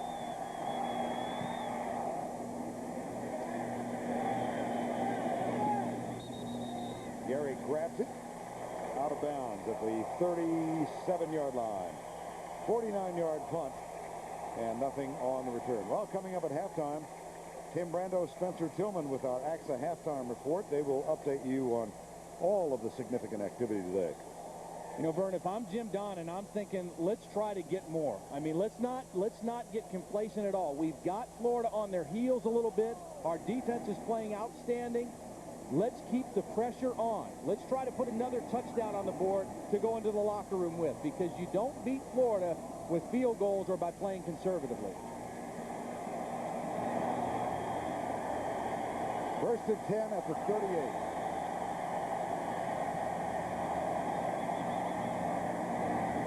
Up the middle, Jasper Sanks to the 41-yard line. Tackle made by Mike Nattiel and Marquand Manuel. Georgia having some success running the football. You know, this Florida defense through 7 games last year was only giving up 49 yards a game rushing. Right now they're giving up over 100 more than that, 155 yards a game rushing. They just have not been as solid against the run as they were a year ago, with basically the same people playing the same position. Carter play fake, flips it out for Edwards. Nice job by Terrence Edwards. First down, Georgia at the 45.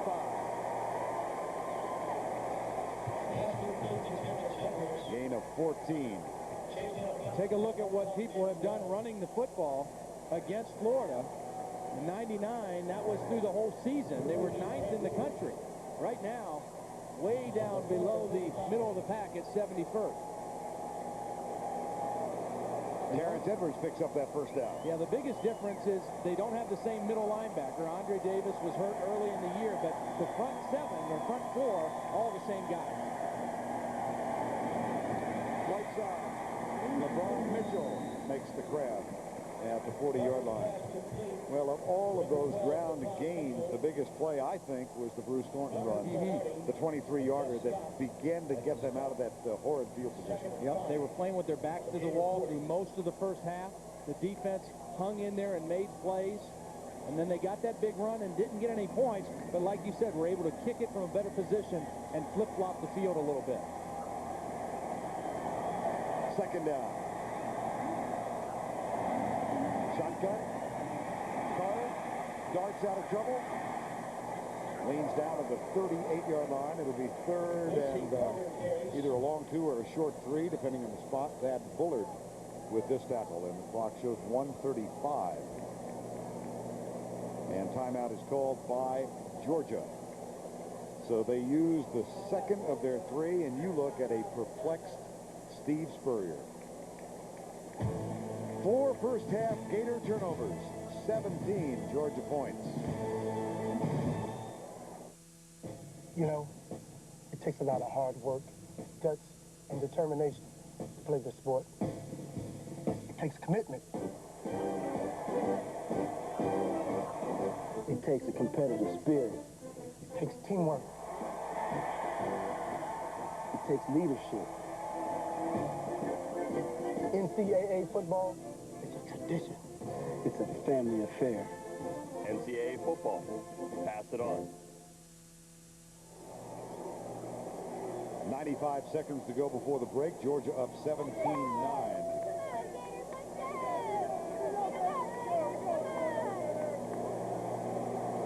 Big play right here, I think, for both teams. Again, I think Georgia needs to keep the pedal to the metal here. 1:35 left in the half. They need to try to score another time before halftime. So a huge third down and short conversion situation. If the Gators can find a way to stop, not only will they get the ball back again this first half, but they could go into the locker room trailing only by 8 points.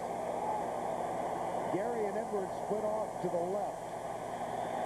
Both Bruce Thornton is the only running back. Carter runs the option, has a downfield block and a first down out of bounds at the 25. A gain of 13 and a first down. Nice job running the option by Quincy Carter. Good job blocking downfield by Randy McMichael, one of those 3 tight ends. Watch McMichael here lead the escort for Quincy Carter on the option. Defender takes the pitch man, quarterback has to keep, and McMichael right out there getting the key block on Marquand Manuel and an easy first down. Guy who hasn't touched the ball yet for Georgia, Damian Gary, number 18. He's out here. He's been a big play guy. motion at the line.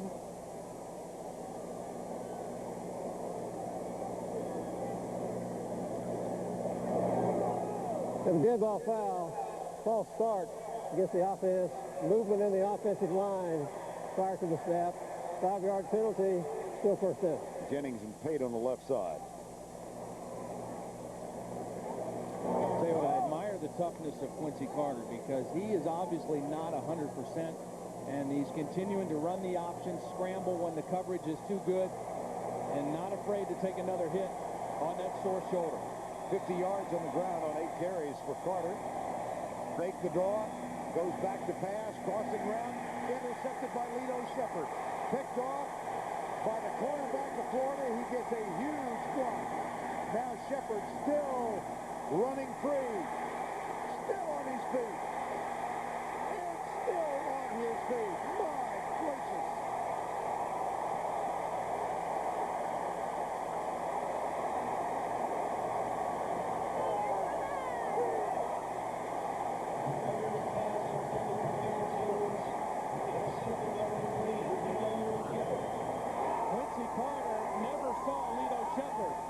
Sheppard was watching Quincy Carter the whole way.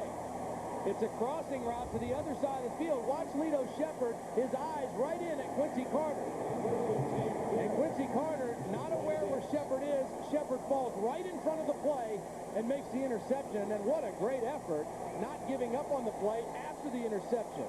Not only do they get the stop, but because of Sheppard's return, the Gators in scoring territory.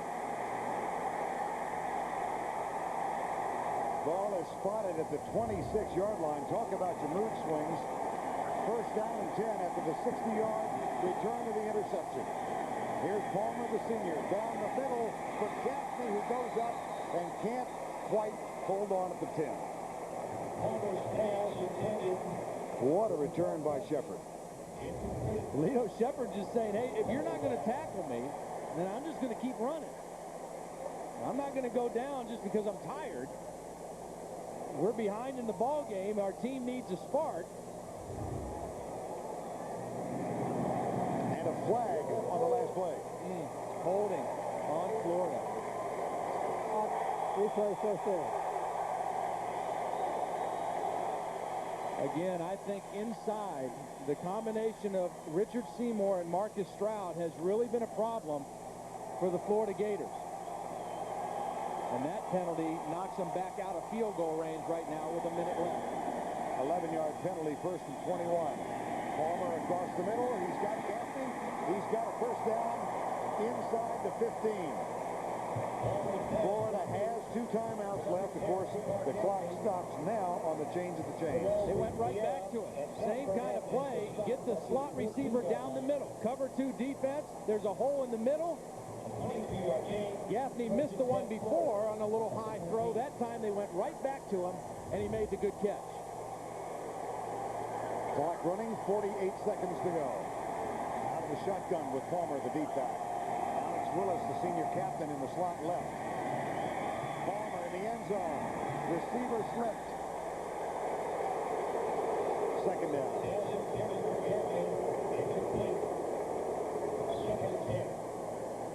Little bumping out there between Tim Wansley and Jabbar Gaffney. No call made.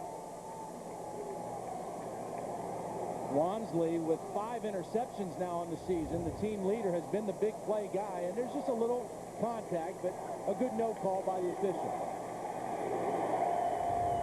Gaffney goes right. Willis and Caldwell come left. 4-man rush by Georgia. Palmer, right flat, has a man open. Inside the 5. Touchdown, Florida.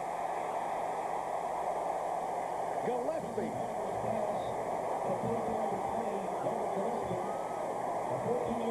Nice read by Jesse Palmer on the zone defense. Gillespie not the primary target. He's a dump-off guy. Here's Gillespie. Watch him just get out here and sit on the sideline. Zone defense, good read by Palmer, and then watch the effort at the end of the play. Over Wansley, the ball to the pylon. Nice read by Jesse Palmer. It is the ball that is significant at the plane, and the ball crossed the plane. Timeout called by Florida while they discuss the option 1 or 2. They trail by 2. Gillespie gets the touchdown from the senior Jesse Palmer.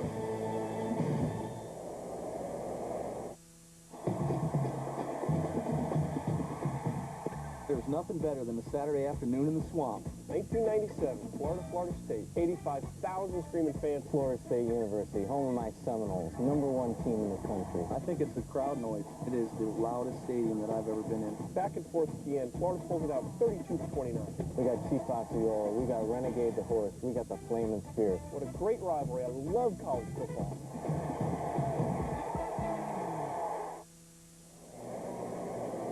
30 seconds to go first half. Florida on the boards again. And now Steve Spurrier chatting with what they've got in mind for the conversion. Well, how about the turnovers again? And again, Florida capitalizes on turnovers. The first one that they forced today, and they get the touchdown at the end with this great effort by Robert Gillespie. The ball across the plane touches the pylon. Touchdown Gators. All set up by a remarkable interception return from Lito Sheppard. Now 3 wide receivers come left, 2 go right. Gaffney is in the slot, and Palmer is under center as they drive to the top. Palmer, right side, got it. Rashay Caldwell. Nice little play, Bird. It looks like slant all the way. It starts out like a slant, and then Rashay Caldwell just stops right on the dime. Georgia thinking slant, and watch Caldwell start the slant and then stop. Right there, no way to react to that play. DeCorey Bryant, no chance. Good timing, good execution. So Jesse Palmer on in relief of Rex Grossman. And we are notched with 30 seconds to go in the first half.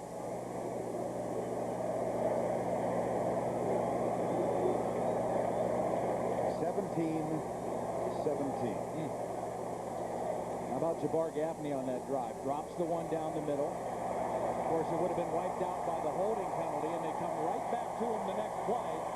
And Gaffney makes the big catch down the middle of the defense to set up the touchdown. And all of it set up by that man, Lito Sheppard, with a sensational return after he got the interception. Lito Sheppard and Jabbar Gaffney, both from the same high school, Jacksonville. Great homecoming for both guys.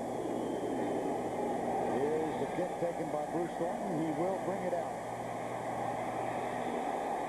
And does so to the 21, where he is high-load and down. I think the Lito Sheppard interception is worth another look. Yeah, it really is. Again, Quincy Carter off the boot lane. Now he's looking this way all the way. Never sees Lito Sheppard, who was watching him the entire time. And then what an effort at the end of the play. Just bobbing and weaving, staying alive, breaking tackles. And were it not for this return, good chance Florida doesn't tie this football game. Lito Sheppard, a sophomore from Jacksonville, as Todd just said. And 17-17 with 25 seconds to go before the break.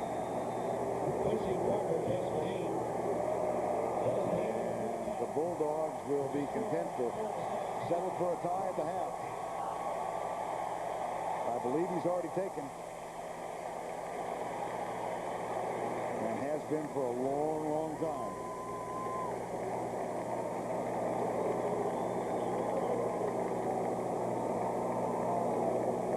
Lito Sheppard had one interception return for a touchdown earlier, but this one even more remarkable. Let's check in with Jill Arrington.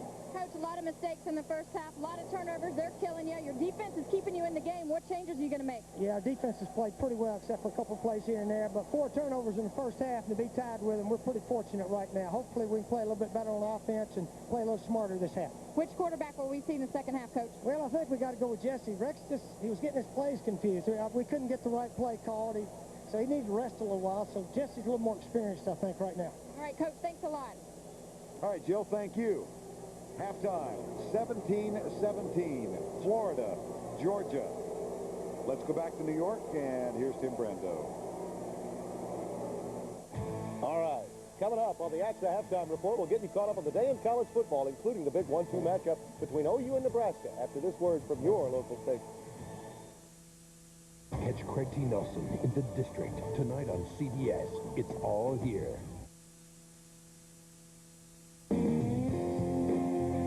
Oh, it is hard working when the job has got to get done. Built to go the distance. Four trucks are number one. When the day gets long and the road is rough, there's only one truck that's tough enough. The one you can depend on. There's never been a better truck.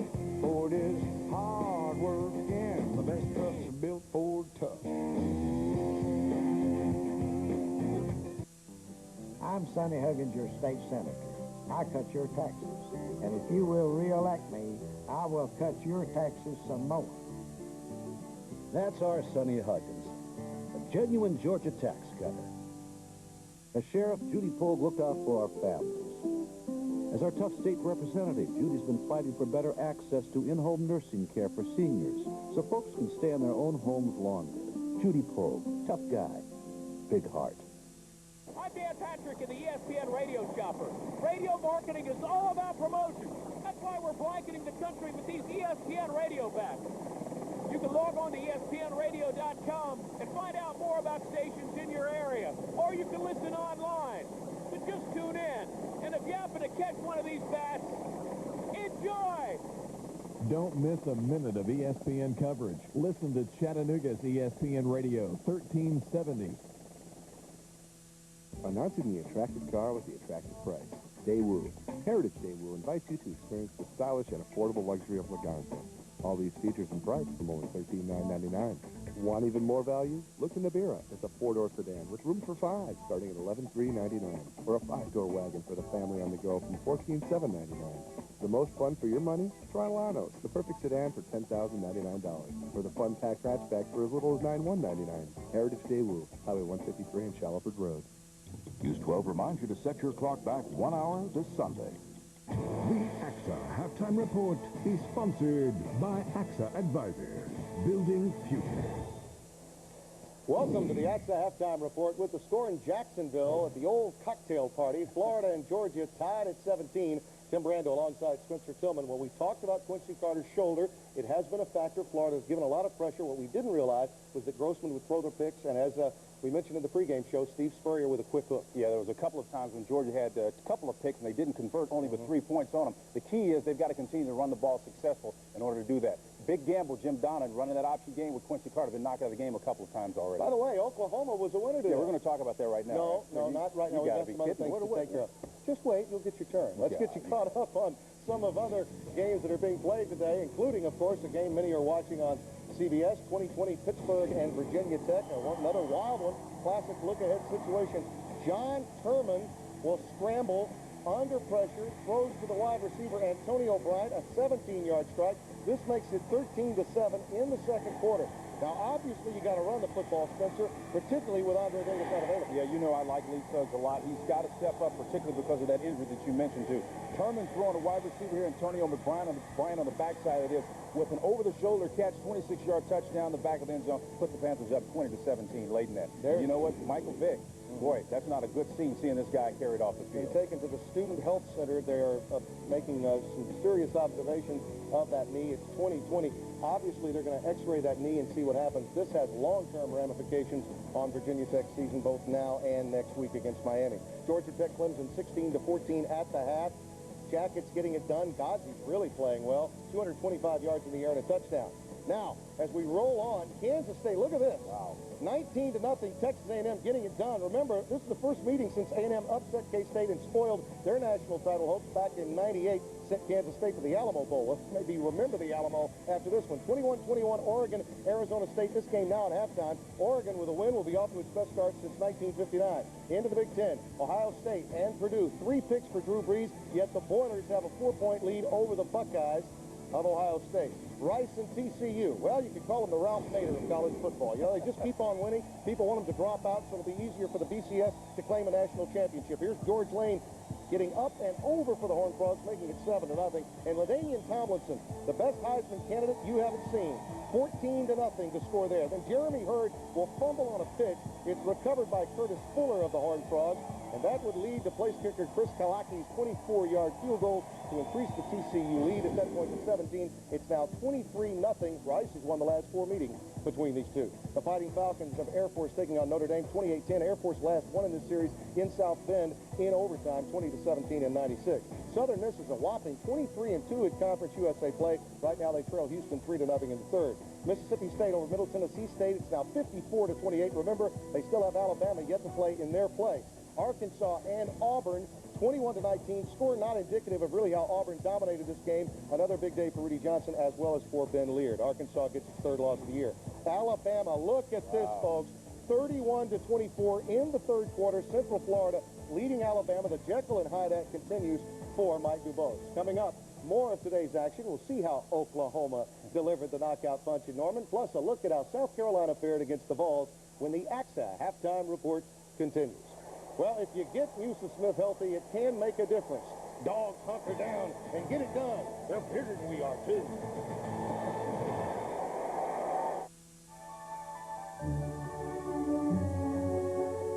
With more of the hottest new releases guaranteed, nobody brings home the magic of the movies like Blockbuster. Rent The Patriot this week at Blockbuster. Before they were soldiers, they were family. Before there was a nation, there was a fight for freedom. The Patriot, starring Mel Gibson, rated R, guaranteed on VHS and available on DVD at Blockbuster. Blockbuster, bringing entertainment home.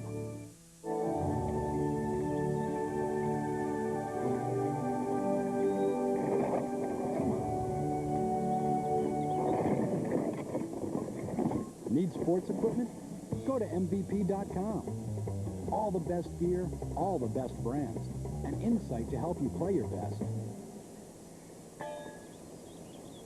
And right now, get free shipping on any Major League Baseball or World Series gear. MVP.com. Gear up for sport. What do I want the internet to be? I want it to be like Frank here. He really knows customers. Package Frank, put him together with the internet. Now you've got something. You know, I just want doing e-business with us to be more human. Today, Nortel Networks is combining the power of the new high-performance internet with the tools your business needs to deliver stronger, more Frank-like e-business solutions. Come together over me.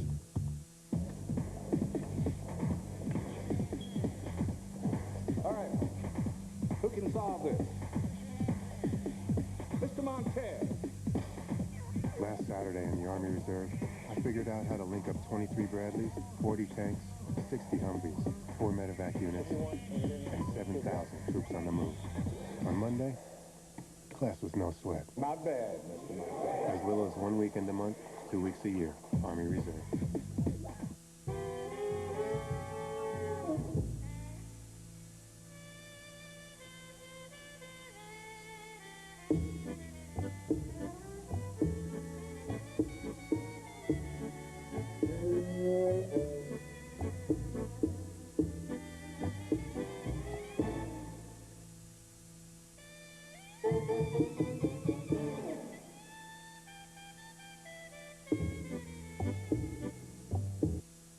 Research by University of Georgia College of Veterinary Medicine researcher Dr. Richard Thayer Hoskin on elephant population control has saved the lives of over 5,000 wild African elephants in the past 5 years. This pioneering work has contributed groundbreaking knowledge on elephant biology while providing extraordinary learning opportunities for UGA students and other researchers across the world. Reaching beyond the campus, the University of Georgia. The AXA Halftime Report is sponsored by AXA Advisor, Building Future. We welcome you back to the AXA Halftime Report. I'm Tim Brando alongside Spencer Tillman. He's a pretty happy guy. Let's tell you why. Here's the college football scoreboard, 1 versus 3. But remember, 1 versus 2 in the BCS standings. And Oklahoma got it done. Is it the Heupel that they're going after? Eric Crouch taking the ball and maneuvering as he did the first 2 series. Nebraska was a juggernaut, had a 14-0 lead. But the Sooners started to storm back. That's right, Josh Heupel. You cannot break this guy right here. Under pressure, finds number 12, Curtis Fagan here. Nice touch pass here, in 34 yards out from the touchdown. Hey, Eric Crouch faking the handoff here, throws it right into the waiting arms. Right here, Derek Strait, big time. You know what? Excellent performance by the Sooners today. Has got Bob Stoops saying, hey, you better believe the Heupel hype. To watch Josh Heupel is, you know, has to be a Heisman candidate, one of the top couple people. There's no question. You watch him perform in big games, and he's exceptional, and he was today. We're a long ways off from meeting anybody in the championship game in Kansas City. Kansas City. Glad you mentioned that little yellow brick road. They may play again. Don't forget, Nebraska still has to play at K-State. Oklahoma, best chance of losing in the regular season. A&M in 2 weeks at Kyle Field. Think about that as we roll on. Tennessee, South Carolina, 17-14.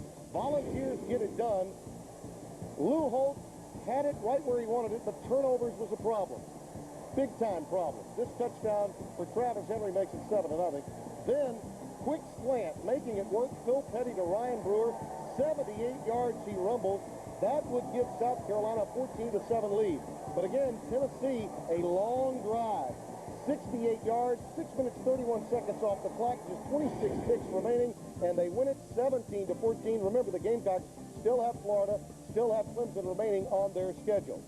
Elsewhere, Baylor and Texas, 48-14. The Horns get it done today, but Major Applewhite had a big day. Banner day for Major Applewhite. Becomes Texas' all-time leading passer with 7,810 yards, 18 of 48, 297 on the day. Fine job, Major Applewhite. Problems continue for Kevin Steele, the head coach at Baylor. Just 2 wins out of 8 tries. Northwestern Minnesota, how about this one? 41-35, only 3 seconds remaining in the game. Zach Kustok, the Notre Dame transfer, will throw up a Hail Mary, and it's going to be tipped into the end zone. They were 21 points down in this game. Cooley Patrick tips it into the air, then it's caught by Sam Simmons for the touchdown. Hey, Northwestern still only 1 conference loss. They are very much in the Rose Bowl picture after that win today against Minnesota. Wisconsin over Iowa, 13-7.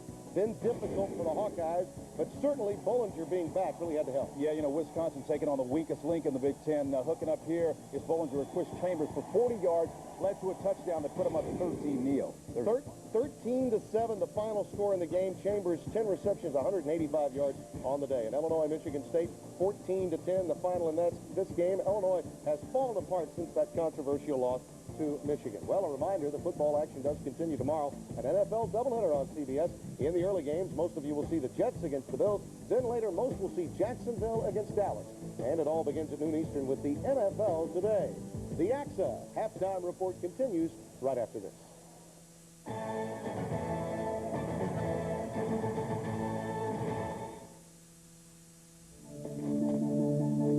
This is when a lot of people start to worry.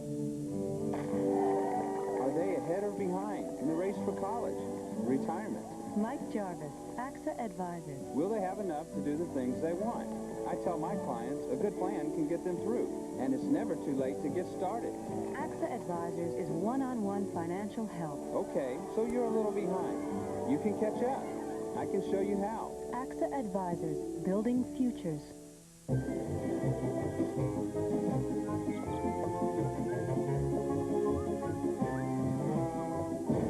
Why are people tossing their yellow pages?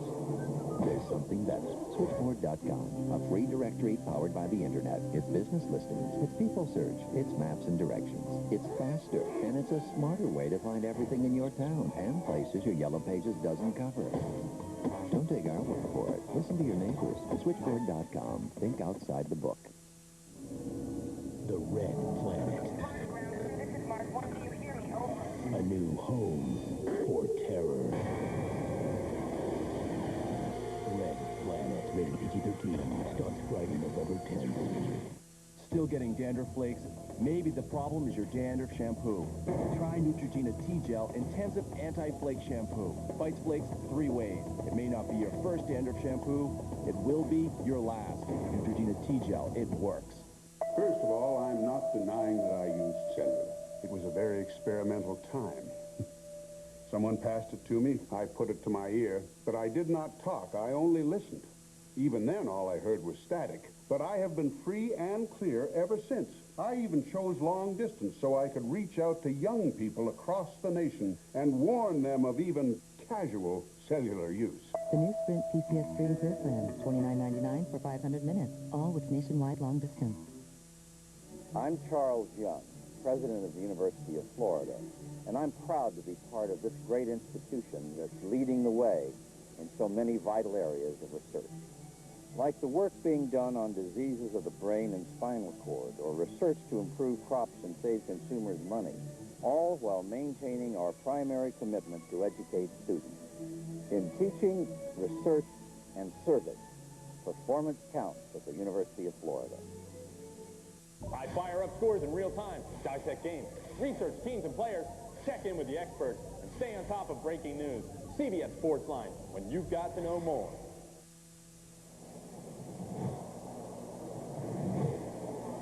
Halftime, Georgia 17, Florida 17 from Alltel Stadium in Jacksonville.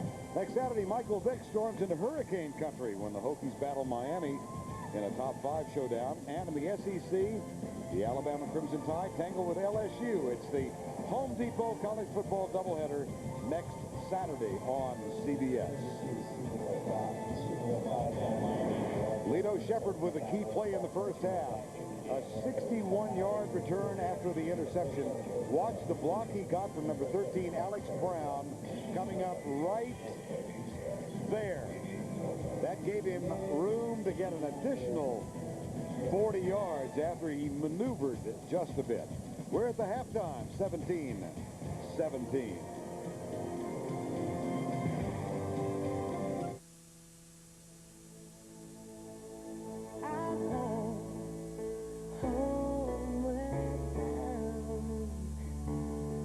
I was home where... Welcome back to Alltel Stadium, 17-17. Vern Lundquist, Todd Blackledge, Jill Arrington. We get started with the third quarter. Jeff Chandler will kick it deep. Bruce Thornton, number 7, one of the 2 men back, shares that responsibility with Brett Milliken, number 39. 17-17.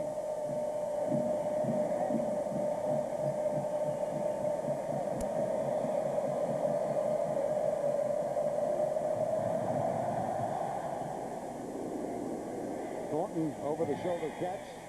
This one comes out to the 20. First down and 10 from the 20. A few moments ago, Jill Arrington with Jim Donnan.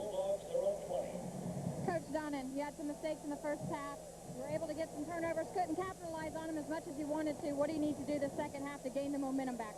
Well, we got 2 touchdowns off turnovers, so we're happy with that. But, you know, we were going good there, and then Quincy got his shoulder hurt, and it caught us out of our option game. But our defense is mixing it up and doing a good job. We just got to take advantage of things, and it hurt us there. It's a big turnaround there when they got that score at the end of the half. But second half game, let's see what happens. How's Quincy Carter? Is that shoulder bothering him? Yeah, I think it's bothering him enough. We got to really be protected, but, you know, hopefully he can hang in there, and he's doing a good job. All right, Coach, thanks a lot. Thank you, Jill. That was just a moment ago, and you saw Quincy Carter's first passing attempt of the second half. I think you think he's been affected by this. Yeah, it has. It has affected him. He's not throwing the ball real efficiently right now. He did not have a good first half throwing the football. He did make a couple nice runs. He was the leading rusher for Georgia in that first half, but you can tell that it's bothering him a little bit. And the one thing that I think Georgia really has to do here in the second half is make a concerted effort to get the ball in the hands of some of their playmakers. Here's the option. Carter pitches it back to Brett Milliken, but a terrific job then by Marcus Oquendo Johnson, who forced a lineman back into Quincy Carter. And your perusal of the halftime stats here. Well, Georgia had the better of it running the football. Florida had the better of it passing the football. Georgia had the better of it in the turnovers, but you see the game is tied 17-17, and as Jim Donnan said, that big turnaround at the end of the half, the interception by Lito Shepherd and the return, and enabled Florida to crawl back into this ball game. But Georgia has to find a way to get the ball in the hands of the guys that can make plays. Take a little pressure off of Quincy Carter, get it to some of the other guys. 39. Quick flip. Reggie Brown gets a block from Edwards, but then a fine defensive job out on the left side. Bam Hardman, number 42. Very alert with the defensive play.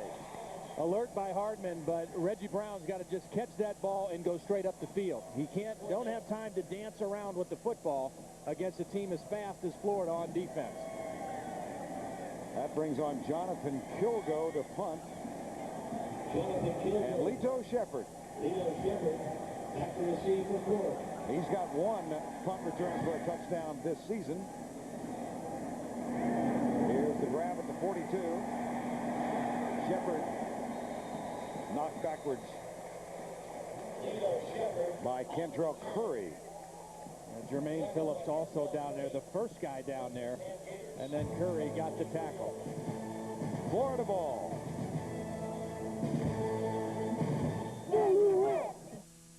This week in Suzuki Heisman Highlights. This year's MVP has got to be the V6 Grand Vitara by Team Suzuki. Check out this play. With his V6 quad-cam engine and ladder box frame, he tackles that mountain like it was an anthill. That's power. With that kind of season, it's no wonder the Grand Vitara has been named the official automobile of the Heisman Trophy. Now at your Suzuki dealer, vote for the Heisman candidate of your choice. Enter to win a V6 Grand Vitara and other great Suzuki products. 54-yard field goal. 5 seconds left. Their season all comes down to this. Here's the snap.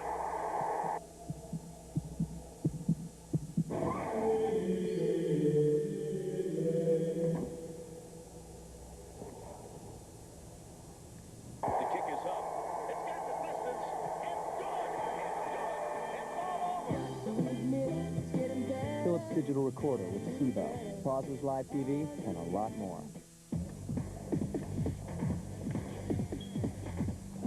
All right. Who can solve this? Mr. Montez. Last Saturday in the Army Reserve, I figured out how to link up 23 Bradleys, 40 tanks, 60 Humvees, 4 medevac units, and 7,000 troops on the move. On Monday, class was no sweat. Not bad, Mr. Montez. As little as 1 weekend a month, 2 weeks a year, Army Reserve. Peter Friedman gets top-notch advice in everything he does. So why doesn't he get top-notch advice when he invests online? Simple.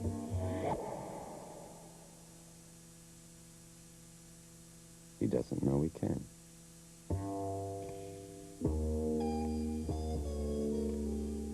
See how we earn it. Solomon Smith Barney. When Max Case is televised, Objection. she gets more than she bargained for. It's not case law male viewers are drooling over. Died and gone to hell. All new Jag, CBS Tuesday.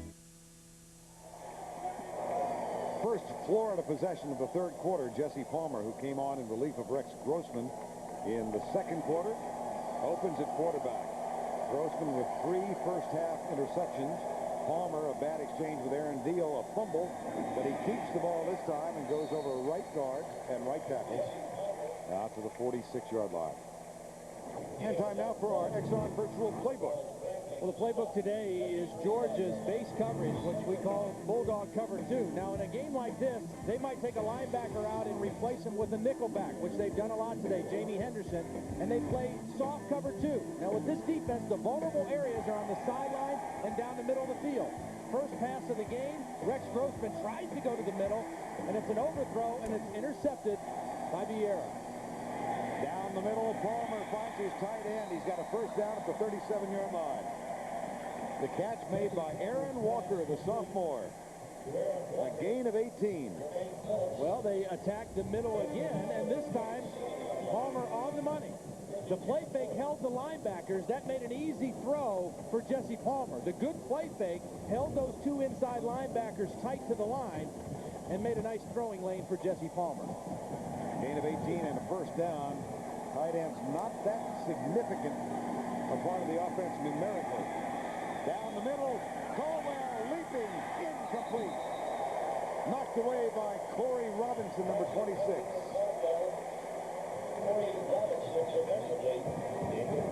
Corey Robinson Robinson gets a good hand on the ball. There was good pressure up front by Marcus Stroud. This ball hung in the air a little bit too long, and Robinson able to get up and knock the ball out of the hands of Caldwell.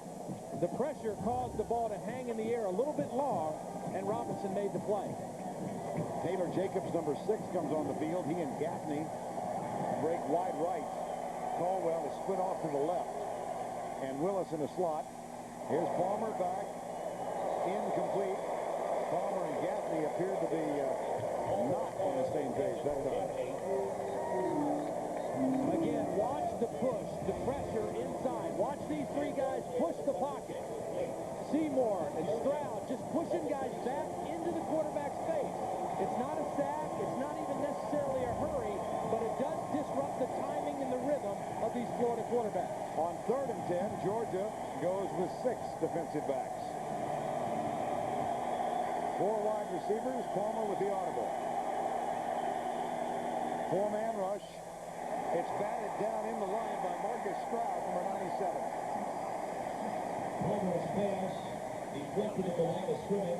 I really think this tandem of Stroud and Seymour are as good as there is in the country. Just look at the push. Great leverage. 2 guys on him, but he still is able to get past the neutral zone into the Florida backfield and then get a hand on the football. Now, Vern, Florida has made a switch at center. I don't know if it's because of an injury to Jorgensen, but it might be just the fact that Aaron Deal is a bigger guy. He weighs over 300 pounds. Jorgensen about 270, and Deal in there now as the starting center. Jeff Chandler's going to try one from 54 yards out. That might do it. He got it.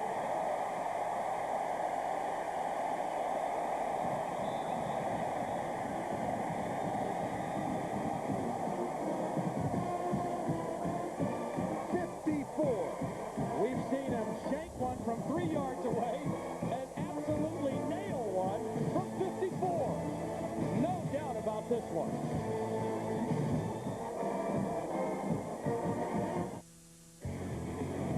The automotive world is hyped for the V6 Grand Vitara from Suzuki. Open Road says it's eye-popping.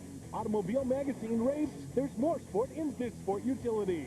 And Road and Track says it's powerful enough to kick sand in the face of every other four-door in its class. The Suzuki V6 Grand Vitara. Come in and see why Motor Trend says it must be on your shopping list. Get 0.9% APR financing on all V6 Grand Vitaras with approved credit at your local Suzuki dealer.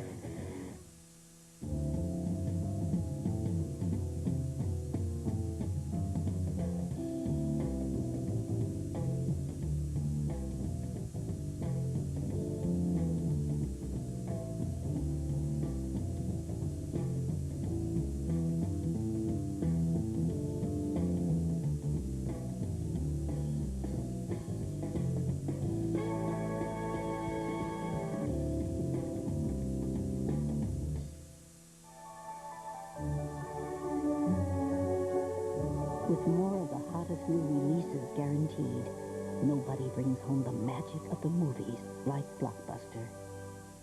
Rent The Patriot this week at Blockbuster. Before they were soldiers, they were family. Before there was a nation, there was a fight for freedom. The Patriot, starring Mel Gibson, rated R, guaranteed on VHS and available on DVD at Blockbuster. Blockbuster, bringing entertainment home. The Home Depot College Football on CBS is sponsored by Exxon, the United States Army,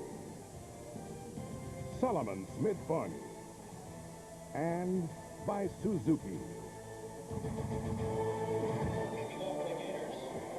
Steve Spurrier applauding the effort of his senior Jeff Chandler. With that field goal, Jeff Chandler has now kicked 43 in his career, none longer than the 54. He already was the all-time leading scorer in Florida history. Now he has equaled the number of career field goals at 43. And a really intriguing story, Jeff Chandler's dad, Don, was captain of the track team at Georgia in the late 60s, 1969. His mom was also an athlete there. They moved to Jacksonville, where he grew up. His coach in high school, his kicking coach, Alan Levitt, was also a kicker at Georgia. So he really had mixed emotions whether to go to Georgia or Florida. He walked on at Florida because of his proximity to Jacksonville. In his freshman season, He was in for one play, 1997, one extra point in what became an 82-6 win over Central Michigan. Now 234 points later. Here's the handoff out to the 22-yard line. And actually, Jeff Chandler, who is a broadcast journalism major, is appealing to the NCAA for an additional year of eligibility here at Florida because he was on the field for just the one play his freshman year. Was a walk-on as a sophomore, got his scholarship from Steve Spurrier as a junior in 1999, and has earned his niche in Florida history. 2nd and 8. Bring it back. Which means the reaction to Javaris Johnson's drop won't be quite as fervent. It's a dead ball foul. False start against the offense. Movement in the offensive line prior to the snap. 5-yard penalty. Still 2nd down.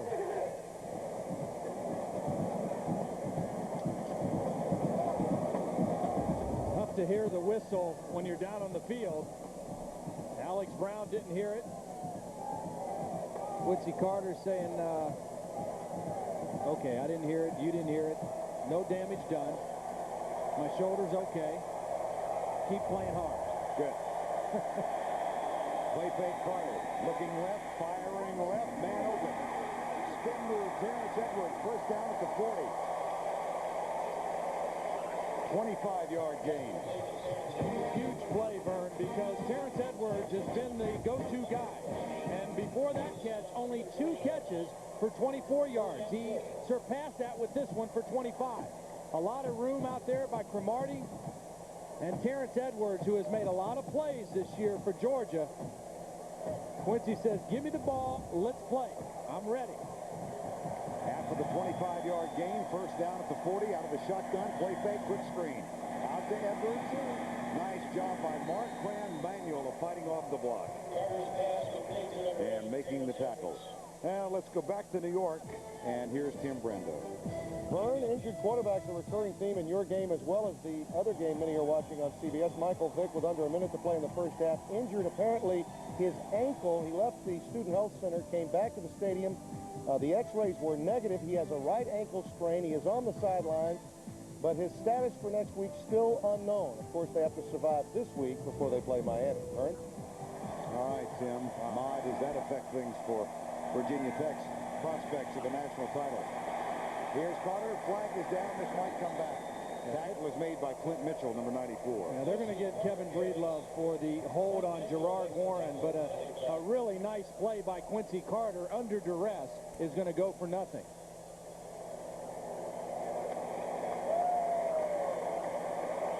Really could have been on Stinchcomb or Breedlove. Watch the right side, the youngsters over here going against Warren and Alex Brown. There's Stinchcomb, that's a hold, and there's 2 holds. They both take your pick. Either Kevin Breedlove on Gerard Warren or John Stinchcomb on Alex Brown. And again, that is not an easy task. If they are guessing pass and they are convinced you're going to throw the football, those 2 guys are very hard guys to block.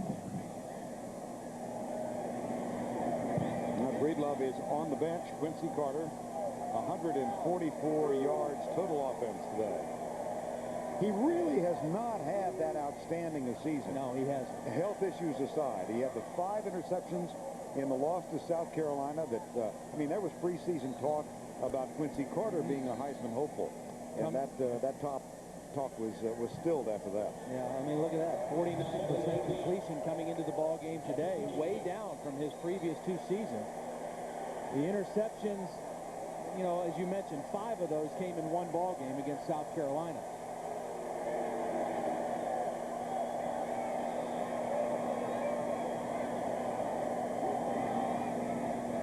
Things seem to have been satisfactorily settled. 2nd down. Reggie Stargell in now at right guard, replacing Breedlove, a senior in for a sophomore. Carter goes left again, almost picked off. Cromartie drew a bead on that one. Today's Rigid Tools Scholar Athlete Award goes to Brett Milliken of the University of Georgia. Rigid Tools' commitment to the investment of our future is shown today by donating $1,000 to the University of Georgia General Scholarship Fund. There's Brett Milliken. In his senior season has more than doubled this year his career output in yards rushing. 3rd and 18 on the bench now. 4-man rush. Carter pulls up and lets it fly. Got a man open. It's Gary with the first down at the Florida 45. Needed 18, got 22. Take a look at this, opens up. I think this is Gary here, and the coverage is pretty good initially. But Quincy Carter able to buy some time, and then Gary opens up late in the route. But it was Quincy Carter's ability to elude the pressure and buy some extra time that enabled Damian Gary to get open and make the catch. Damian Gary, a redshirt freshman from Athens, had the big catch, or one of several last week. 85-yard touchdown against Kentucky. Carter rolling right, gets some pressure. Kennard Ellis, he throws. What a nice average. Oh, my goodness, Darrell Robinson. It was ruled incomplete. It was close. He gets some style points for it anyway. I mean, this is what you used to practice when you were a kid out in the backyard. Keeping the feet in bounds. Almost. Good call by the official. The foot did come off the ground before he secured the catch. Very, very close. Darrell Robinson, one of two young, highly touted receivers for this team, along with Reggie Brown, that have been kind of slow getting started this year. Now, they both made big plays last week against Kentucky. They're starting to come on a little bit. Have not been a factor yet today. 2nd and 10. Here comes the blitz. Hardman was coming, and the interception is dropped by Dixon. The linebacker, Bam Hardman, got there. Carter's throw deflected, and Dixon, that's the second one he's had in his paws today. And Terrence Edwards has to come down with this catch. I mean, his quarterback's fighting for his life back there. And Quincy Carter is eluding pressure. The blitz by Hardman unblocked, and Carter hanging in there. Yeah, it's a little high, but Edwards needs to make that catch. There's Hardman free, and at the end of the play, a triple team hit. 3rd and 10. Florida blitz. Left tackle move. That'll cost Georgia 5.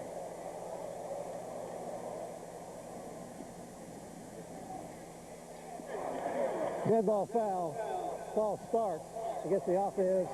Moving in the line prior to the snap. 5-yard penalty. Still 3rd down. They had a new left tackle in. This is George Foster over here. In there for Jonas Jennings right now, trying to give Jennings a little blow, and just too early out of his stance. That's the 7th penalty on Georgia. 3rd and 15. Foster's out now. And Alex Jackson in now at left tackle. Average need on 3rd down. Georgia's nearly 9. Carter under pressure again, up for grabs. Dipped and incomplete. Kennard Ellis with a terrific pass rush, number 35. And he was all over Quincy Carter, who is now 8 of 22.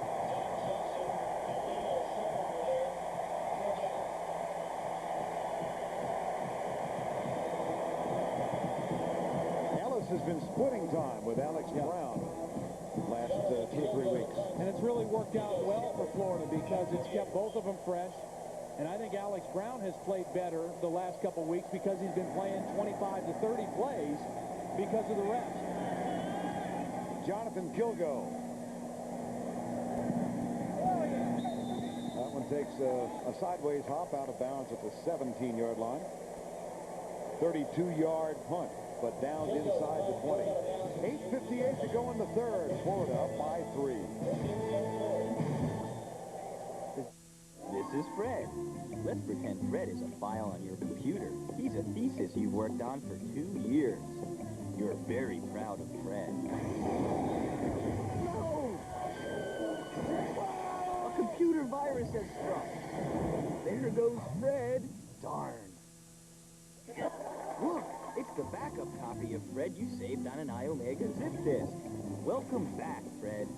Zip it. Zip it. This week in Suzuki Heisman Highlights. This year's MVP has got to be the V6 Grand Vitara by Team Suzuki. Check out this play. With his V6 quad cam engine and ladder box frame, he tackles that mountain like it was an anthill. That's power. With that kind of season, it's no wonder the Grand Vitara has been named the official automobile of the Heisman Trophy. Now at your Suzuki dealer, vote for the Heisman candidate of your choice. Enter to win a V6 Grand Vitara and other great Suzuki products. And now a look at this week's Suzuki Heisman Watch Update. Back in New York, Tim Brando alongside Spencer Tillman. He's pretty happy about what happened to Josh Heupel today. In the biggest game of his life, he had a huge afternoon. Yeah, what can you say? In complete command after, of course, they shake off the bye-week rust. Josh Heupel, 20 of 34, 300 yards, 1 touchdown, 1 pick, 8 carries for 46 yards. Not bad. 8 different receivers Josh Heupel found en route for the upset of #1 Nebraska. Michael Vick, are you listening? For more information on the Suzuki Heisman Watch, log on to cbs.sportsline.com. About them, by the way. 8:58 to go in the third. Vern Lundquist, Todd Blackledge, Jill Arrington. Florida, Georgia. 20-17 Gators with the first down and 10. Here's the toss and the reverse. And coming to the left side is Rashae Caldwell. A flag is down back at the line of scrimmage on the far side.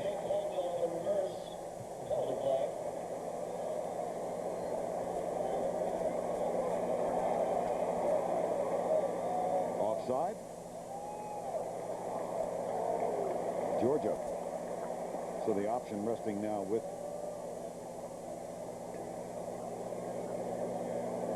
the Flaters. Friday on CBS, you've never experienced anything like the all-new Fugitive. Tim Daly stars in the new hit drama. Join the chase with an all-new episode Friday at 8, 7 Central on CBS. You know, Vern, that was really a nice play by Terrell Vieira, the strong safety for Georgia, because the majority of the Georgia defense was fooled by that reverse. Kendrell Bell was chasing it hard down the line, and Vieira did a nice job of staying outside and forcing Caldwell back to the inside. They still got 9.5 yards out of it, but it could have been much worse. Not quite enough for the first down, so the ball spotted just inside the 28-yard line. One thing to keep in mind here for Florida, backup defensive tackles in right now. Seymour and Stroud are out, trying to get a rest. David Jacobs, number 99, and Jonathan Sullivan, the true freshman out of Griffin, Georgia, are the 2 tackles in there right now. Second, less than a foot. Jesse Palmer, the senior quarterback, 5th-year senior from Canada. Starter at the beginning of the year, on in relief of the freshman Rex Grossman today. And he'll throw on 2nd and short. Comes deep, has his man open at the 41-yard line. It's Gaffney, tackled immediately by Jamie Henderson. Well, talked a little bit about Jeff Chandler, the all-time leading scorer in Florida history, and his background. There's his dad, Don. He was the track coach at, or the track captain at Georgia, and his mom, Pamela, who also was an athlete at Georgia back in the 60s. They tell a funny story about themselves.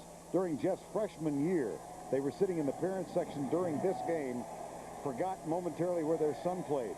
A Georgia back had a long run. Pamela Chandler said she stood up and started screaming for Georgia until she realized where she was sitting. 1st and 10. Left side. Gillespie, big run, 45-yard line. Tackle made by Cap Burnett. And here comes Stroud and Seymour back in the game as well. A big running play for Florida. And that's it for the rest time for the 2 300-pound tackles. Nice job by Gillespie following the block of his fullback Frazier. And a positive game for the Gator offense. First down at the 45-yard line.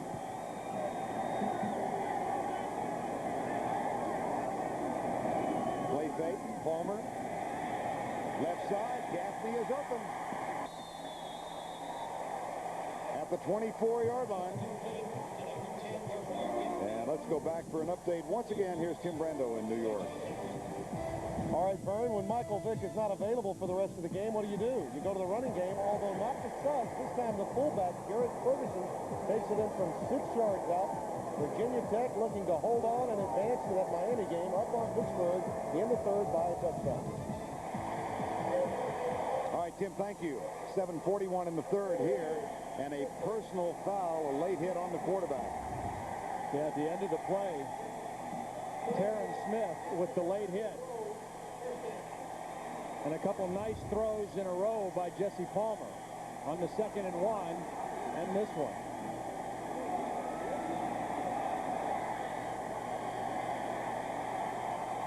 And that ball moving inexorably inside the 15 and down finally at the 12-yard line following the penalty. 1st and 10.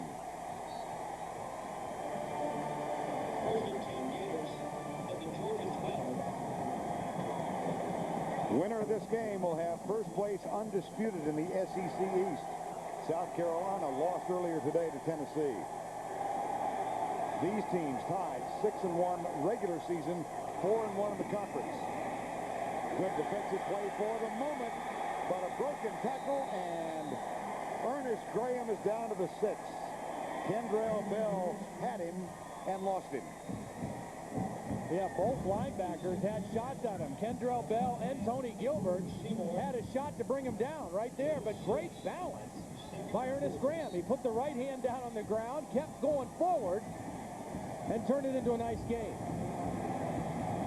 Georgia has been very good so far this season, stopping touchdowns at only 60%. Gillespie back is the deep back in the eye. He gets the handoff. Tries to wait patiently and goes over right tackle to the 3-yard line.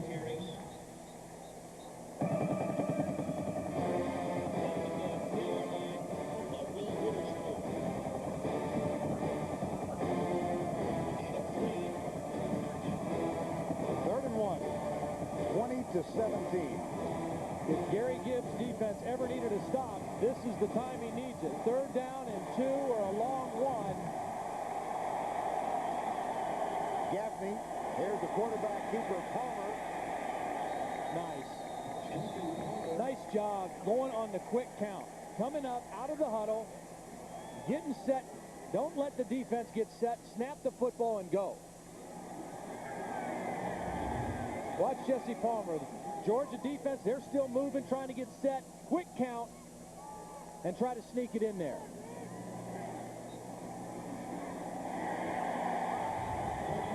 First and goal.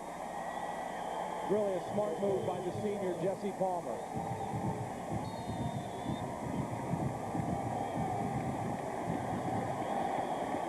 Again, Florida spreads it out. Palmer, another quarterback sneak, right guard, and down just shy of the goal line.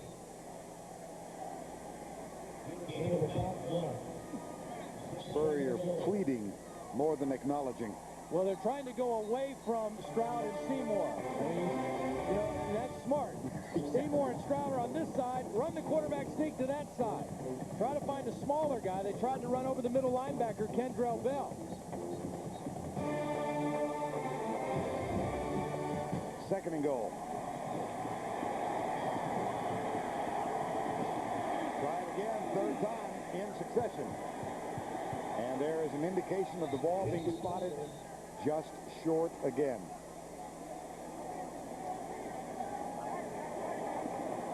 Nice job by Marcus Stroud on that play as you take a look at Gary Gibbs with another key 3rd down situation. Marcus Stroud just did the old submarine here. Just went underneath both blockers, the center and guard, and Jesse Palmer nowhere to go. 3rd and goal, same formation. Quick count, quarterback keeper, touchdown Florida. Go right, whoops, yep, go left. Go low, go high.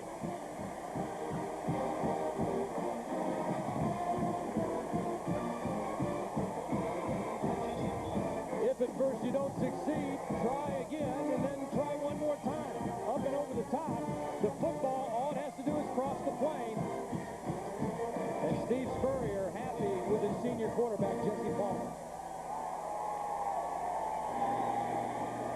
Remember that Palmer had 4 rushing touchdowns in one game earlier against Kentucky? A Florida single-game record. Well, he adds another one. This from a foot out. 27-17.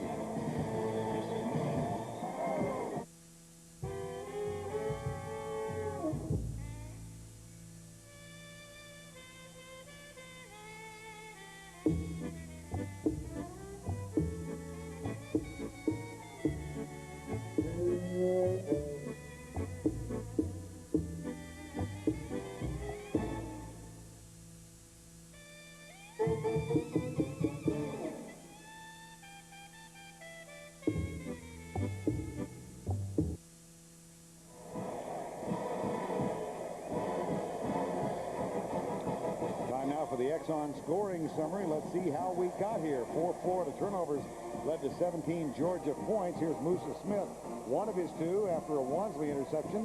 And then just prior to the half, Gillespie leans out. Chandler in this half with a 54-yard field goal, cuts it just inside the right upright. That made it 20-17 and broke the halftime tie.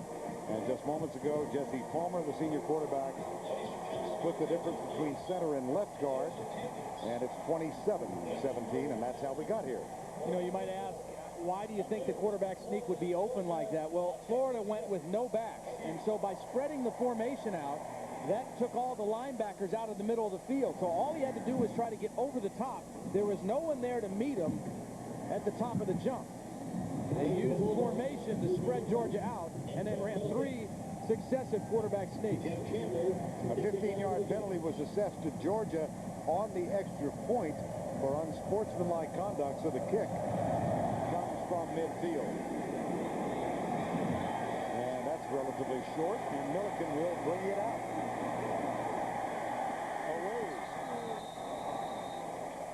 Up and out of bounds at the 28-yard line.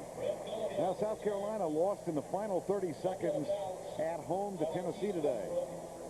So Florida, Georgia with 4-1 records coming into this ball game. The winner of this one will have undisputed possession in the SEC East.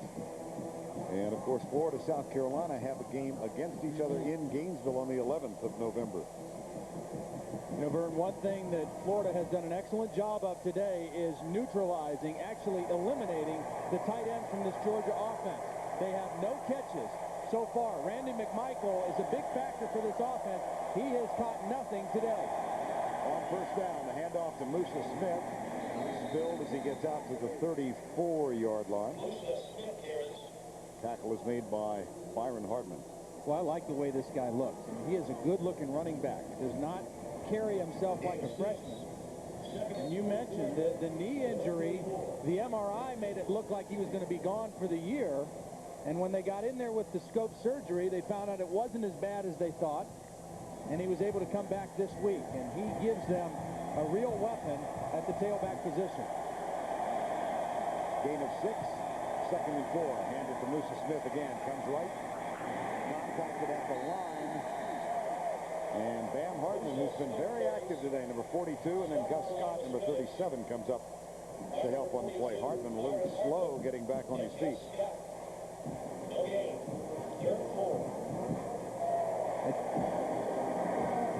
I'll go 6. There have been 6 Uggas, started in 1955. All of the dogs have been owned by Sonny and Cecilia Seiler of Savannah. You want to be very careful when you spill that out. It's difficult to say without expectorating. 3rd down. Carter lets it go. He's got Reggie Brown. 1st down at the 47, 48-yard line.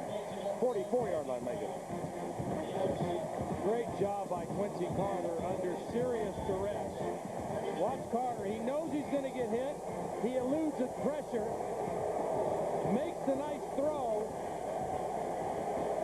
And they needed that 3rd down conversion.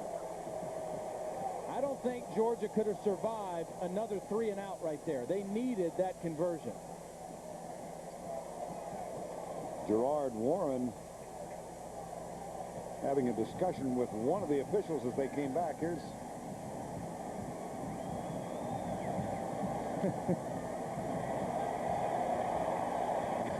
sure what Warren's case was, but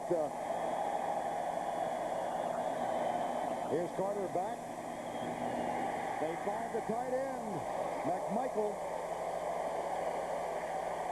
Let's see what's going on with the Crimson Tide. Once again, Timmy B. Over in the topsy-turvy world of Mike Dubose, trailing 37-24 at home to Central Florida. Ahmad Galloway gets in. Under 7.5 to play. Alabama trailing to Central Florida, coached by Mike Krusek, former Terry Bradshaw backup quarterback at Pittsburgh. Wow. There's a wow Those for you. always dangerous black knights. The border war.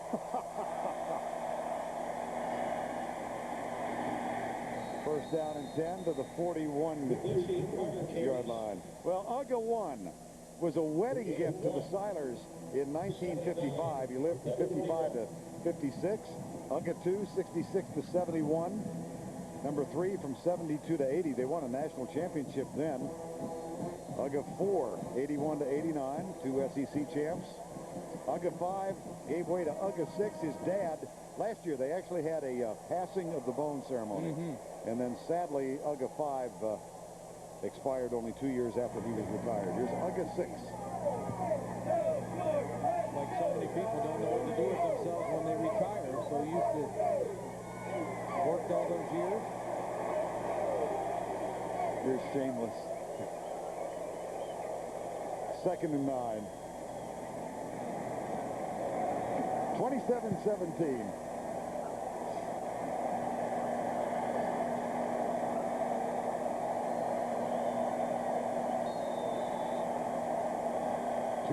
.210 now, remaining in the third. Really modest numbers for Quincy Carter. Out for a series with a bruised left shoulder or a re-injured left shoulder. Here comes the corner blitz.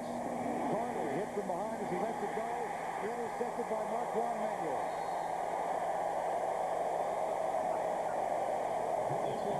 You know, Vern, this is an interception, but Javaris Johnson has to do a better job. Quincy Carter doesn't pay attention to the blitz because he knows he's supposed to have it picked up. Javaris Johnson is in position to block the blitz. Watch him. He's got to block this guy. He's in position to make the block, but he gets beat. He just gets olayed, and then the tackle at the end forces the bad throw by Quincy Carter. Gus Scott was on the blitz, and Marquand Manuel gets the pick. But Javaris Johnson made the right decision. He was there to block the blitzing safety, just didn't get the job done. Gus Scott was the blitzer. And Marquand Manuel gets his first interception of the year 2000. Ball at the 50. Play fake, Palmer. Goes deep right side for Jacobs. And leads him about 3 yards. Too many. Jesse Palmer's pass intended for number 6, Taylor Jacobs. Now John Hoke, his predecessor, Bob Stoops, with a huge victory today for Oklahoma. John Hoke tending to an injured player in his 2nd season now. Here's John Hoke. You know, the defense has taken some criticism this year, a couple games over 500 yards, but they have been great at forcing turnovers. That's their 26th turnover they forced through 7 games, or 8 games, rather. There's the rush. Oh, what a play. Fumble. Still loose, and they are going to rule that the ball was down by contact at the 31. And that didn't look good for Jesse Palmer at the end of that play. He went down very awkwardly and is now hobbling off the field. This was an ugly-looking fall for Jesse Palmer. Will Witherspoon is the guy who's in pursuit, the linebacker. And at the end of the play, you see both feet caught under the body of Will Witherspoon.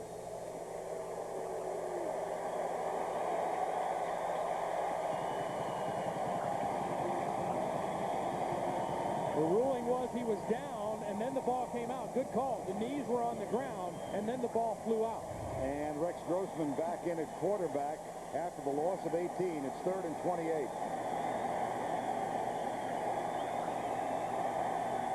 Just do get the ball snapped. Grossman under pressure, goes deep. And Grossman is popped at the 20-yard line. They work on the right ankle of Jesse Palmer. Again, pressure inside. forced the bad throw by Rex Grossman. Watch Marcus Stroud and Jonathan Sullivan this time team up. Watch these two guys get into the face of the quarterback. Here comes Stroud right up the middle. Could have got called for a penalty. He hit Grossman right across the face. That penalty was not called, but it certainly made for a bad throw. Alan Ryan to punt. Final 40 seconds of quarter number 3. Pressure comes. It appeared to have been blocked. Alan Ryan is pleading for if there is a flag down. So it was not blocked, and there was contact. Well, the question is, was the ball tipped? No. No The ball was tipped. The ball was tipped. I can't believe Kendrell Bell did not suffocate this ball because they were in position to make the block. Here's Bell right in the middle, 37. He is there, but he just doesn't get the whole ball. He's got to go to the spot where the ball's going to come off, and he went right past the spot, but was able to get a little piece of the football. My, oh my. He did get a piece, but he should have been able to smother that one. He was right down the gut. I'm not sure he got a piece. I can't believe he missed it. He whipped. Air ball on first down. Hand off to Jasper Sanks, number 28, out to the 42-yard line. Nice run. Jasper Sanks carries. Jesse Palmer in agony. Yeah, that was not a good fall. And it's Brock Berlin, the true freshman quarterback out of Shreveport, who has played in the shadows this year because of the emergence of Rex Grossman.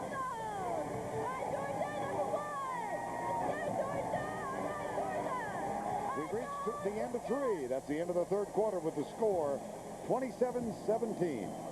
We'll return to Allstel Stadium right after this message and a word from your local station.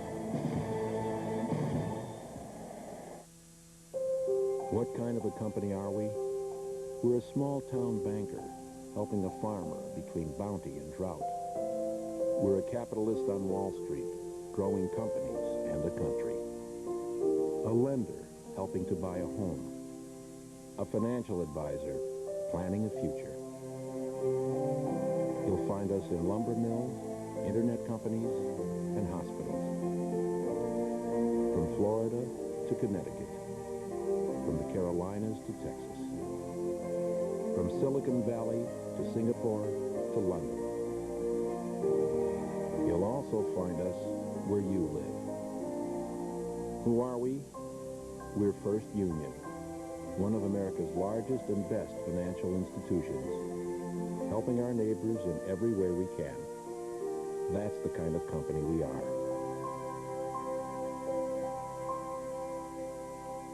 My guys, the New York Jets, are the kings of the fourth quarter. Well, now they got to take on another comeback kid, Doug Flutie and his Bills. CBS Sunday. I'm so excited I can barely eat. Well, I can eat, but I'm excited. Everybody loves Raymond. Mondays on CBS. It's all here. Look forward. No problem. Cut that a little close. Sorry. Trash can, trash can. This year, over 4 million learner's permits will be issued. So you'll be glad to know the Lexus ES300 has received the highest possible rating for front side impact protection. Hey, son, how'd you do? Dad, can I drive? Starting at $32,040, it's a small price to pay. See Lexus of Chattanooga.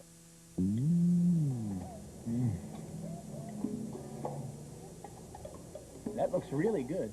It is good. Hey, how's yours? Great. Go away.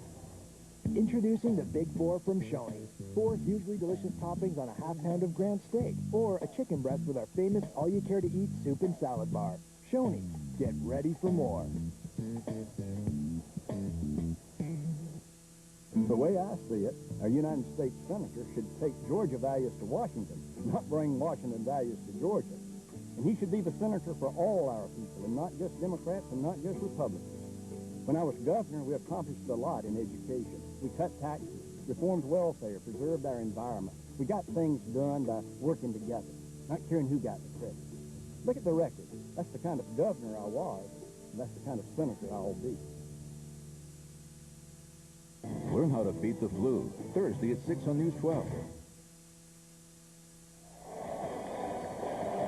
84,404 present in Alltel Stadium today. That is the largest crowd to ever watch Georgia, Florida here in Jacksonville. Second down and 3 as we start the fourth. Musa Smith.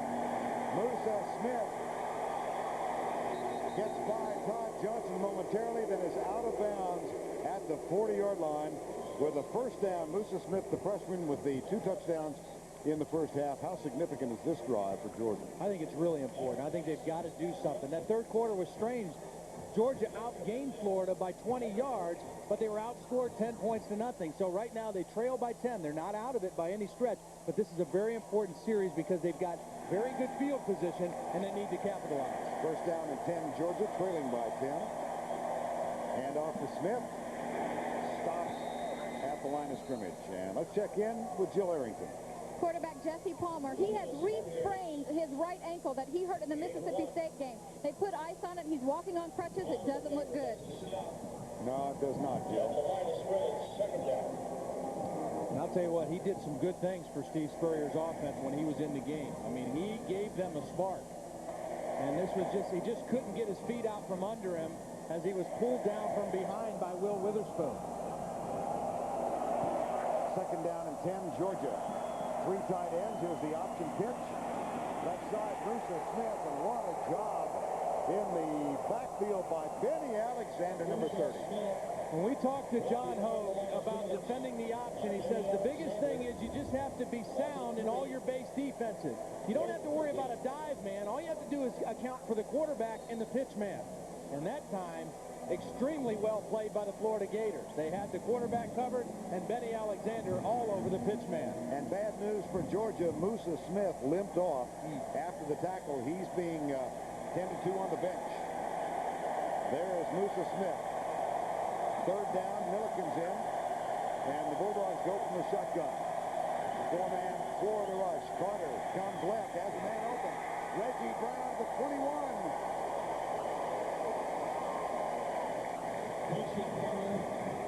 21-yard gain. Clutch reception this time by Reggie Brown. Pretty good protection for Quincy Carter. He stays in there. And Reggie Brown, who made 4 catches in the opener against Georgia Southern and then pretty much disappeared in this offense. No catches until he had a 40-yard touchdown catch last week against Kentucky. One of those highly prized freshmen out of Carrollton, Georgia. On first down, they slip the ball to Jasper Sanks. Struggles to get to the 20-yard line. That'll be a gain of 2. Now let's find out what's going on with Virginia Tech. Once again, back to New York. Here's Tim. Vern, you knew it had to happen after a fumble off a snap to reserve quarterback Dave Meyer because Vick is out. John Sherman, after the turnover, finds Antonio Bryant his 3rd touchdown catch of the day. Pittsburgh trying to spoil Virginia Tech's national title up by 7. You know, Antonio Bryant had over 200 yards receiving against Virginia Tech last year in Pittsburgh. His combination, he and Latif Grimm are an outstanding wide receiver pair. Second down and 8. Option again. Quarterback keeper. And Carter out of bounds at the 13-yard line. Well, this was kind of an option. Yeah, it was actually either a shovel pass or a keep by the quarterback. It's up to Quincy Carter. But he has a guy there that he can shovel it to if he wants to, or he can keep it. Got a nice block outside from Terrence Edwards, also his wide receiver.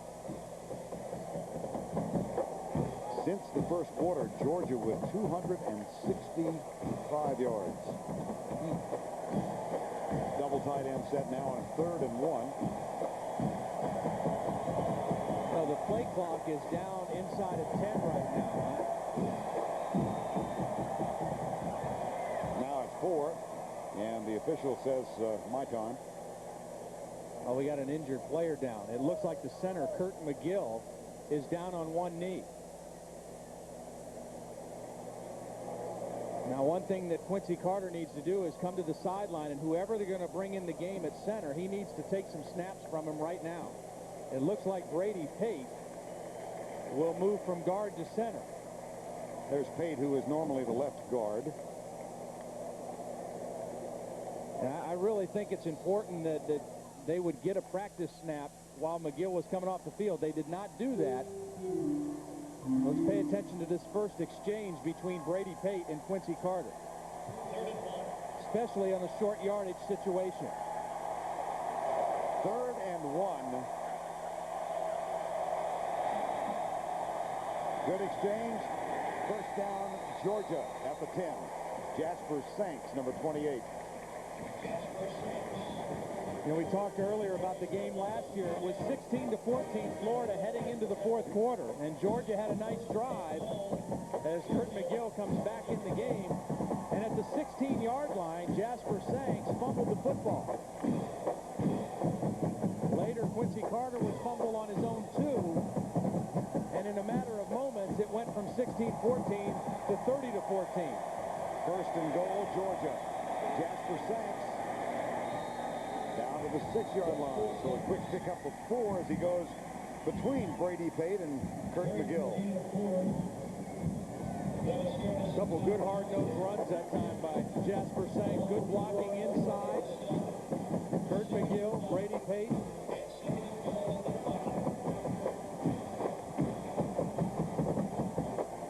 Jim Donnan. 2nd and goal. This the 10th play of the drive. And Jermaine Phillips is in, number 5. They hand it off to Sanks. Plunges down near the 2-yard line.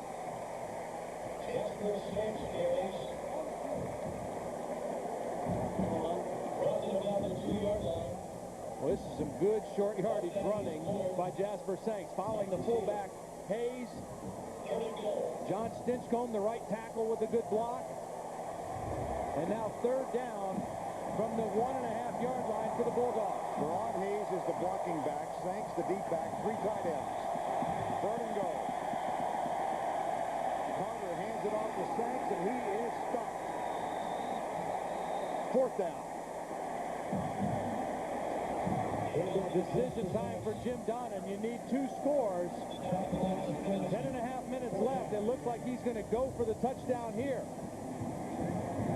Sanks trying to go underneath, and nothing there. Good penetration by the Gator defense. And one of those small little injuries, Musa Smith, who has scored twice, is on the bench with an injury sustained when he was tackled for a loss of 3 earlier in this drive.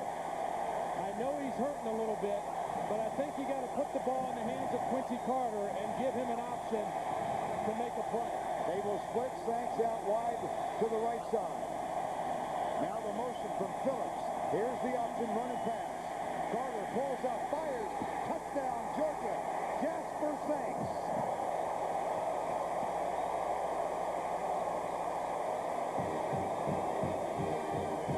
Nice play call by Jim Donnan. You start with a tight formation, then you shift them all out, and Jasper Sanks is going to find his way into the end zone. There he is. He's just standing there with his numbers to the quarterback, not drifting, and giving the quarterback a nice target. Good job getting the quarterback on the edge and giving him the option. Billy Bennett has it deflected.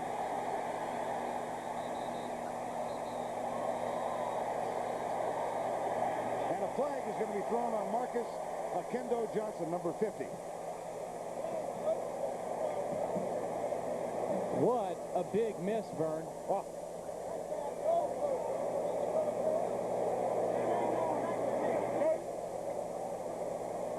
We have seen a shank by Florida and a clank by Georgia now. The try for extra point is no good. We have a dead ball, personal foul against Georgia. The penalty will be enforced on the kickoff. I saw the reaction, obviously. Billy Bennett, the freshman, had been perfect with extra points so far this season. Take nothing for granted. Doink. A 4-point margin.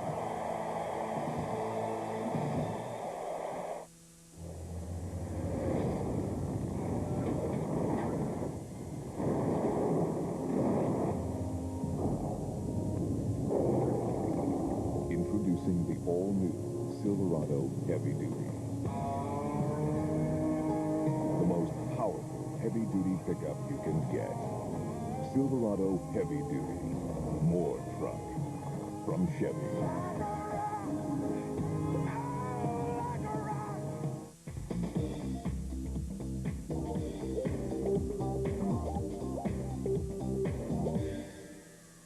Big on taste, but low on cash? Try the new 99-cent BK Cravers menu from Burger King. 8 mouth-watering choices at an unbelievable price. Like the delicious flame-broiled Bullseye Barbecue Deluxe Burger. Or cheesy mozzarella sticks. Just 99 cents every day at Burger King, where you can get great-tasting food every day. Got the urge?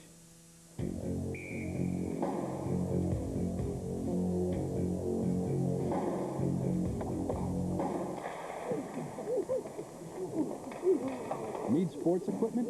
Go to MVP.com. All the best gear, all the best brands, and insight to help you play your best.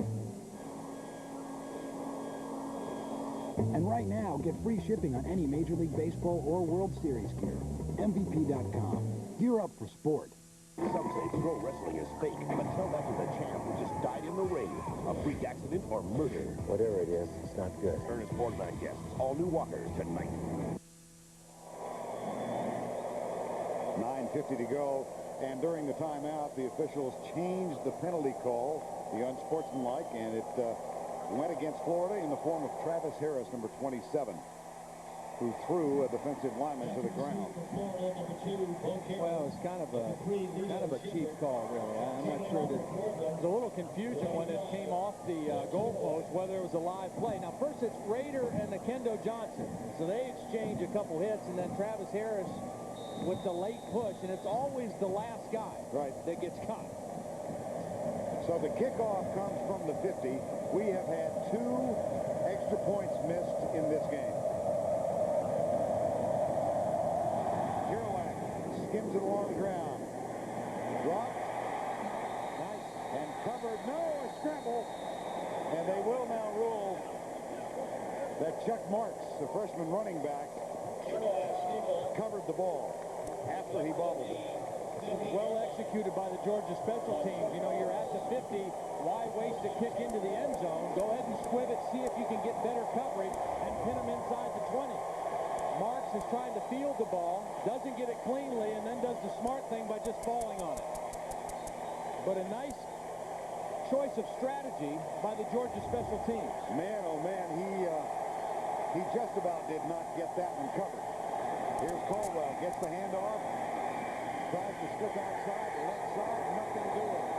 Tim Watsley, number 2. Well, let's go back to one of those lost opportunities in the first quarter after the second Georgia interception. Yeah, Georgia moved down the field. A great play call. They had the throw to the tight end. McMichael, who is usually very sure-handed, dropped a guaranteed touchdown, and Georgia had to settle for a field goal. Right now, they trail by 4. Grossman on 2nd down and 8. Goes across the middle, wide open. Jabbar Gaffney with a first down at the 36-yard line on a 17-yard gain. Boy, this is nice work by Rex Grossman, because he stays in there and gets crushed by Seymour and still finds his favorite receiver, Jabbar Gaffney, in the middle of the defense. But Grossman, under duress from Seymour, hangs in there long enough to make the good throw and takes a big hit. 6th catch for Gaffney. He's now over 100 yards for the 4th consecutive game. Gillespie tries to get to the outside. Can't. Down at the 38-yard line. Tony Gilbert with the tackle. Let's go back to New York and to get an update from Tim Brando. Verne Air Force had a 28-yard field goal blocked on the last play of regulation. And then in overtime, Matt LaVecchio goes to the reverse to Joey Gethrall. Notre Dame still alive for a BCS bowl. If they can win out, they beat Air Force 34-31 in OT. Verne? Thanks, Tim. 2nd and 8 here. 4-point game. Quick setup. Grossman. Left side. Gaffney. First down, Florida. At the 48-yard line. Well, the NFL Today tomorrow. Doubleheader for you, beginning with the NFL Today at 12 noon. with that sextet. And then we'll have doubleheader action in the NFL on CBS. Are you allowed to say that on TV? Mm-hmm. Okay. Yeah, you can. Halftime, NASDAQ.com with Jim, Mike, and Randy Cross. Not that Jim and Mike don't have last names as well. There's a handoff to the 50-yard line. Ernest Graham. We've got 7:35 to go. Jesse Palmer, the senior, started the first 5 games of this season. Did not look good against Mississippi State. The only Florida loss was pulled. Grossman came on, went 13 of 16, earned a starting spot after that. Palmer, we were told by Steve Spurrier, had a very good week of practice. Replaced Grossman in this game now out with the bad ankle. And he was the difference for Florida. I mean, he's the one that got Florida in the lead. On second down. Clip tipped. Oh, Marcus, was Charles Grant. 19 instead of 79. Third down. Charles Grant was in a stand-up position that time as a defensive end. So he had a good vision to the ball. Watch him right here. He's standing up, and he comes right into the backfield and then gets his right hand on the football. Big play now for the Georgia Bulldogs. 3rd and 8. They've only blitzed Florida 3 times. Will they come after Rex Grossman right here? Gaffney goes wide left against Corey Robinson. 5 defensive backs for Georgia. They do not blitz. They stunt. Deep right side, incomplete. Georgia will get it back.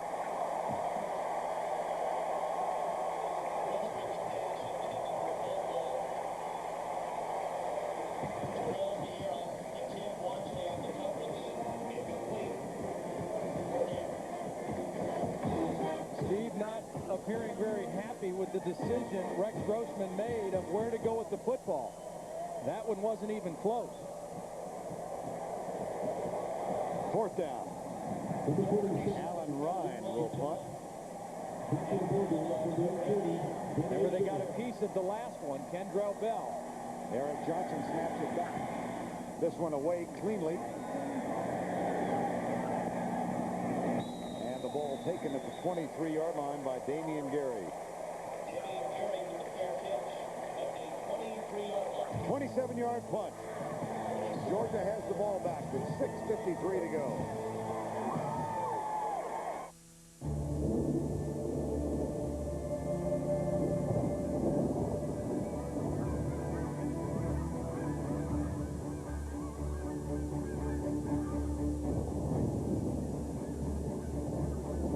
Chevy Blazer LT. The only vehicle in its class with OnStar and lots of other security features. A little security in an insecure world. Blazer, like a rock.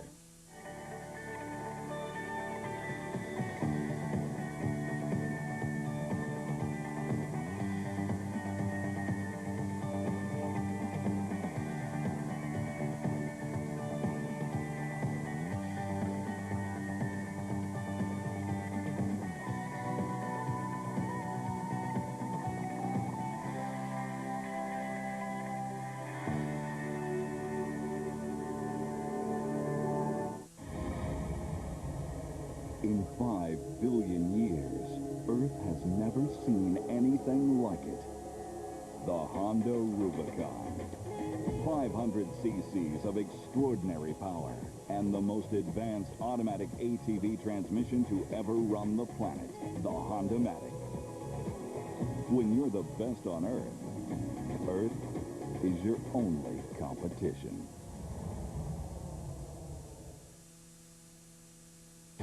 The Home Depot College Football on CBS is sponsored by Chevy Truck, Neutrogena T-Gel, First Union, and by Top Flight XL 2000.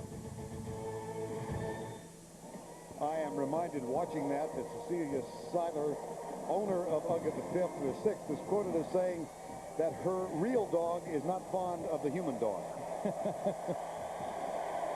6:53 to go in the ball game. 1st and 10, Georgia.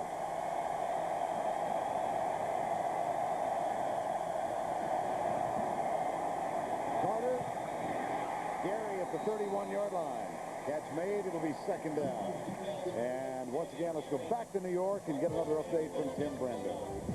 All right, Vern. Lee Suggs is really taking over this game. Spencer Tillman mentioned it often this year. This is not just Michael Vick's team. Suggs proving it again, and Vick cheers on. They're tied at 34 in Blacksburg. Vern? My, oh my, Tim, thank you. 27-23 here. Second down, 2. Hand off to Milliken. And he nudges his way over right guard, and that should be enough to move the chains. Tonight on CBS begins with Paul Sorvino and Ellen Burstyn in the new drama That's Light. Then Chuck Norris stars as Walker, Texas Ranger, followed by Craig T. Nelson in the new hit drama The District. That's all here tonight on CBS. Vern, 3 guys that I think we got to keep our eye on here for Georgia. Playmaker, Randy McMichael, the tight end. Damian Gary and Terrence Edwards, the wide receiver. Those are the guys that need to make a play for Jim Donnan's team right now. Play fake, come left. Here's Terrence Edwards. He's got a blocker in front. Tries to spin out of the Lito Shepherd tackle. But Shepherd makes the stop at the 38-yard line. And if you go back, and if this score stands, the play of the game made by Lito Shepherd, late first half, an interception on Quincy Carter, and a 61-yard return that set up what was then the tying touchdown. And a nice tackle on that play right there. Florida has done a much better job tackling today than they had earlier in the year. Jesse Palmer out of this game. Quincy Carter starting to heat up. He was 4 of 12 in the first half. He's now 10 of 17 in the second half. On second down, corner blitz coming. Carter in trouble. He's running the ball. Dropped the ball. Florida has it.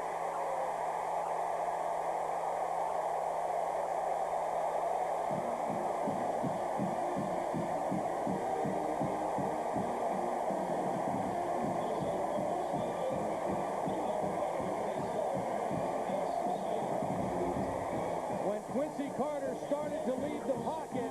He's got to protect the football. Clint Mitchell and Alex Brown team up, and when he feels that, he's got to protect the football. He left it hanging out there with his left hand, and Alex Brown knocked it loose. Clint Mitchell made the first contact, and then Alex Brown knocked the football out. That is the third Georgia turnover of the game. Carter's fumble recovered by Gus Scott. Here's Grossman play fake. Deep left side for Caldwell. Caught. First and goal, Florida. Vern, you cannot throw the football any better than this. Rex Grossman puts it in a place that only his guy can make the play. Tim Walmsley has been the best cornerback for Georgia all year, but he has no chance on this throw. Right on the sideline, either his man catches it or it's out of bounds. Grossman has shown me something today, hanging in there, keeping his poise under duress, overcoming interceptions, and still making big throws. First and goal after the 27-yard pass and catch. Here's the toss, Gillespie. Cuts upfield, touchdown, Florida.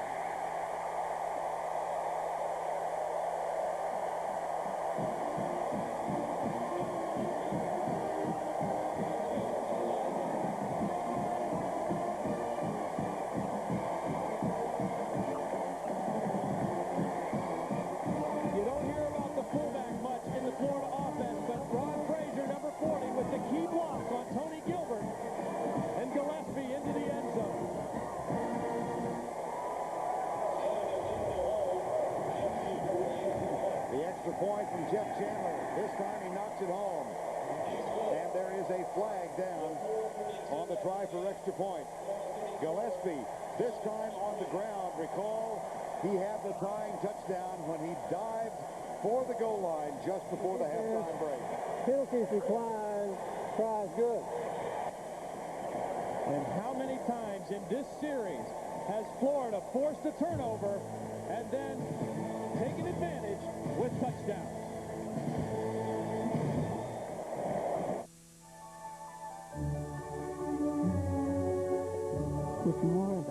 new releases guaranteed. Nobody brings home the magic of the movies like Blockbuster.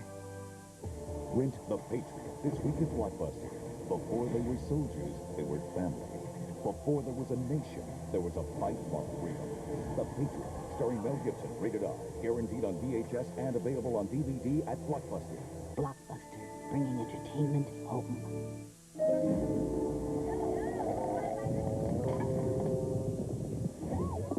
Now there's a Chevy Venture with flip and fold seats and a built-in entertainment system. I knew I should have taken a left turn at Albuquerque. Introducing the Warner Brothers Edition from Chevy Venture, the most versatile minivan ever. Get $1,000 cash back on any 2001 Chevy Venture. See your Chevy dealer today. Chevy Venture, we'll be there. Still getting dandruff flakes? Maybe the problem is your dandruff shampoo. Try Neutrogena T-Gel Intensive Anti-Flake Shampoo. Fights flakes 3 ways. It may not be your first dandruff shampoo. It will be your last. Neutrogena T-Gel, it works. Running our own e-business suite, Oracle saved $1 billion in 1 year. How much will you save? Oracle. Software powers the internet. The NFL today. That's a bad call. On every frequency, he makes no sense. They were going to knock you in the mouth. Sunday on CBS.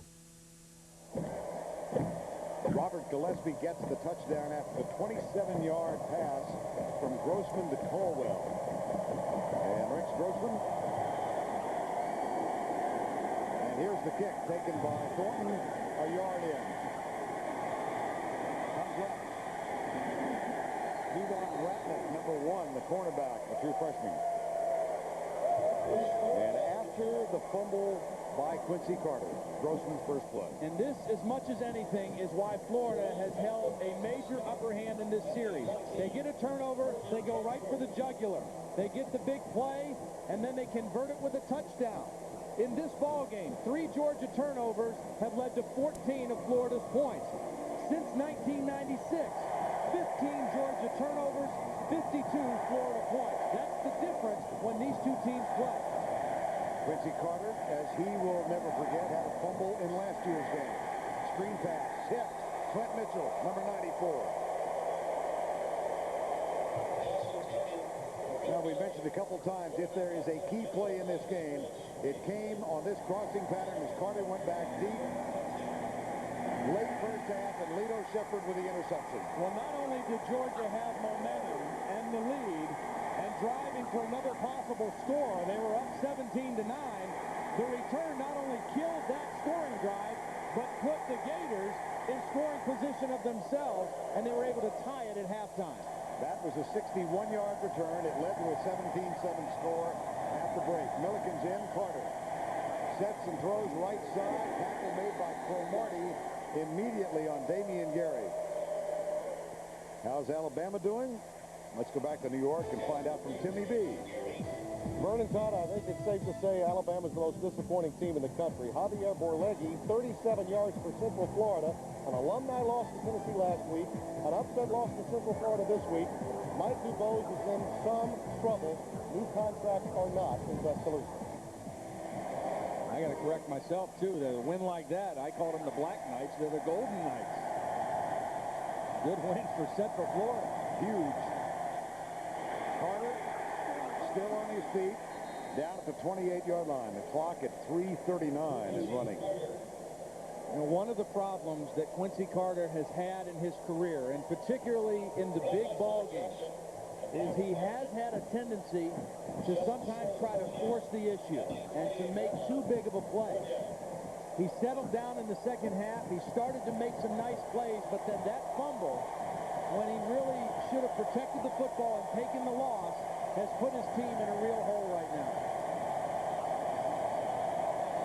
With just over 3 remaining, it's 4th and 1. Timeout. Play clock, as you saw, was down to 3. Georgia burns one of its 3. They trail by 11.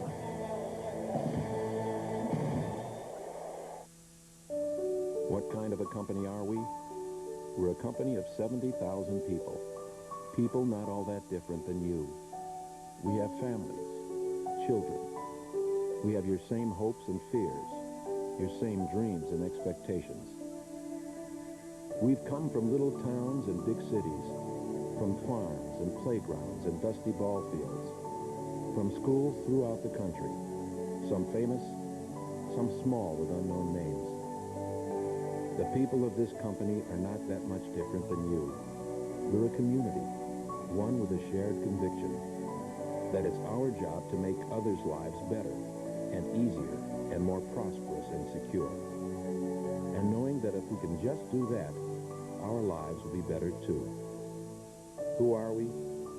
We're First Union, and that's the kind of company we are.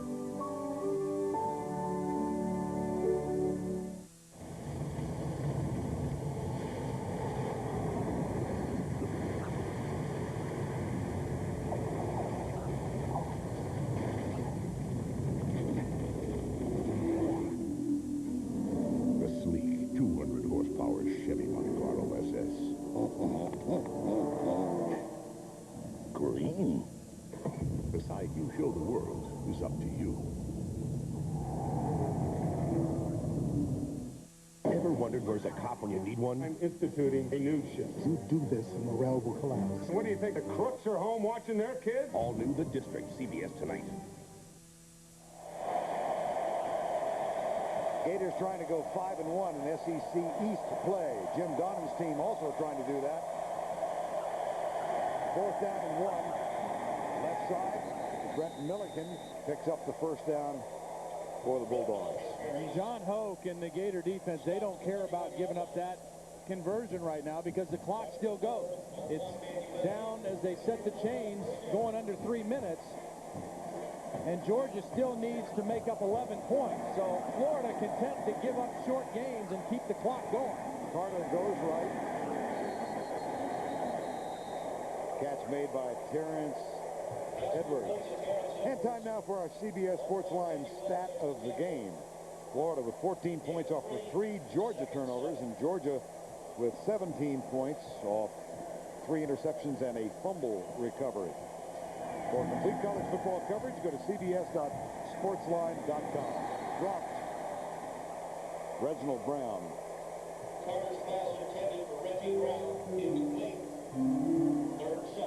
Third and 7. And the biggest turnover of the lot, this one. Yeah, good pressure by Clint Mitchell and Alex Brown, and the ball just hanging out there with one hand by Quincy Carter. And again, last year on his own 2-yard line, he was sacked by Alex Brown and fumbled the football. And Doug Johnson scored on a quarterback sneak soon after that, and the game finished up 30-14. Comes the pass to Gary, tries to cut inside, now spins. Pretty decent job defensively, so the tackle made at the 39-yard line. Gus Scott, number 37. Alex Brown had those 2 great games last year, became an All-American. Even his dad said, well, Alex, you could have done more. And he had really a so-so season and came alive last game against Auburn. Yeah, I think the last couple of weeks he's played better. Stop talking to the media. Maybe that was it. Here's McMichael, the big tight end. And he's out to the 40-yard line after a gain of 20. Randy McMichael makes the catch. Jim Donnan is the coach at UGA. 1-4 against Tennessee. Finally won that one this year. 1-3 against Florida, the one win in '97. They go down to Auburn in a couple of weeks, and he's 2-2 against Georgia Tech. Well, his team was in position to win this game today. I mean, they had a good plan and made enough plays to be right in the position to win the game, but Florida just made more. Out to Reginald Brown on the right side. Brown trying to get out of bounds. He does. Yep, stop the clock.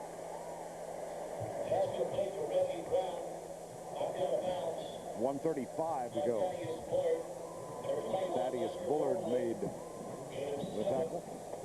Now what remains for Florida, the Gators will go 7-1 if they win this one. At Vanderbilt next week in Nashville, then at home against South Carolina, And then the finale, they go to Tallahassee to take on Florida State. Alex Brown back on the field on 2nd down and 3.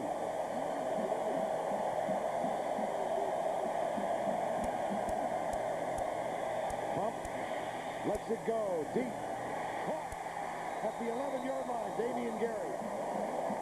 Clock stops while they reset the chains. Georgia's got to be thinking right now, touchdown, 2-point conversion, onside kick. Nice job by Quincy Carter stepping up in the pocket, finding a throwing lane, and then ripping it in there to Damian Gary. Gain of 23, 1:25 to go. The clock has started again. Pump once, fires it low and behind the intended receiver Brown at the 10-yard line. Good thing it was incomplete. That would have just eaten up time, would have forced the use of a timeout. At this point from right here, throw to the end zone.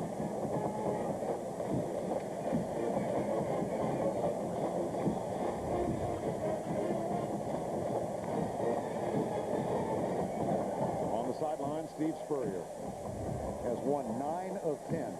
You know, I saw the old ball coach in the tunnel before the game when he was getting ready to come out with his team, and he's hopping up and down. I mean, he gets fired up. I'm sure the way he used to feel when he played. Tipped in the air, intercepted. Bam Hardman got it.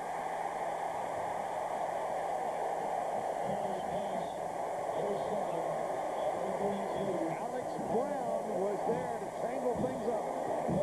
Vern, this was a strange play because Damian Gary looked like he wasn't sure whether he should catch it or knock it down. Watch the play develop. Alex Brown is going to get a hand on the ball. He's going to deflect the ball. Now watch Damian Gary. He doesn't know whether to catch it or knock it down. And he kind of goes at it with one hand, and Bam Hardman goes and steals the football. It's up in the air, and Hardman takes it away from Damian Gary. And yet another turnover for John Hoke's defense. Rex Grossman takes a knee. Georgia can stop the clock twice if they so choose. Coming up tonight, we'll begin with That's Life. Paul Sorvina and Ellen Burstyn.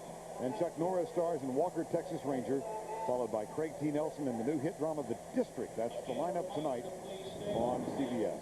Vern, one thing that we have to keep in mind, too, that has not been talked about yet today, is that Florida stands a good chance to move up in the BCS with a win here. They were number 6. Clemson lost today to Georgia Tech. Nebraska lost to Oklahoma. Virginia Tech is tied in the 4th quarter right now. So Florida stands a chance to not only move up in the SEC, but in the BCS. And for an update on the Clemson-Georgia Tech game, let's go back to Tim Brando. All right, Burns, Todd, you mentioned it, and here's how they clinched it. George Godsey to Kerry Watkins, 31-28, and you're absolutely right. A great day for the Peachtree City. Yes, indeed. I would imagine the clickers were working the remote controls in Atlanta today. 34-23 here. I'm thinking back to a conversation we had, what was it, week 3? We were in Gainesville for Kentucky, Florida. And there was a thought expressed then that this might be the season where a team could really sneak in and steal a national championship. Well, and the unbeatens continue to fall. Right now, we're only assured of 2 at the end of today's action. Oklahoma stays unbeaten. TCU stays unbeaten, beating Rice today. Virginia Tech, the only other unbeaten. That game still in the balance right now with Pittsburgh. 1:05 to go, and another timeout called. Well, it was 20 years ago in this series, and what was then called the Gator Bowl, that Georgia defeated Florida. Let's listen to the call of Larry Munson. It became an immortal call. Back 3rd down on the 8. In trouble. Got a block behind him. Going to throw and a run. Complete to the 25. To the 30. Lindsey Scott 35-40. Lindsey Scott 45-50. 45-40. Run Lindsey. 25-20. 50. 10. 5. Lindsey Scott. Lindsey Scott. Lindsey Scott. That play is known to all who follow Georgia football. Larry Munson, the play-by-play man since 1966, has run Lindsey run. And a very nice article today in the Orlando Sentinel from Mike Bianchi on Lindsey Scott, who is overcome some personal hardships and kind of righted his life. Ran into Buck Bellew, the quarterback who threw that pass. Saw him down here this weekend. Stayed at our hotel. Involved with the pregame and halftime show for Georgia. Leon Hires, number 79, got a little anxious.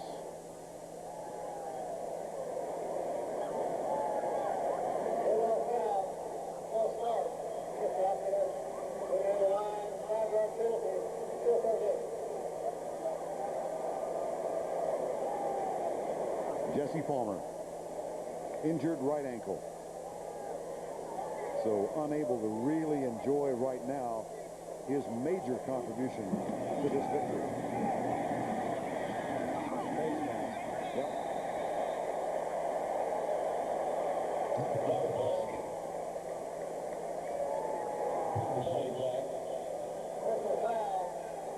Jesse Palmer, fifth-year senior, had such a checkerboard career at Florida and had such high hopes this year. Had the big win at Tennessee. Yeah.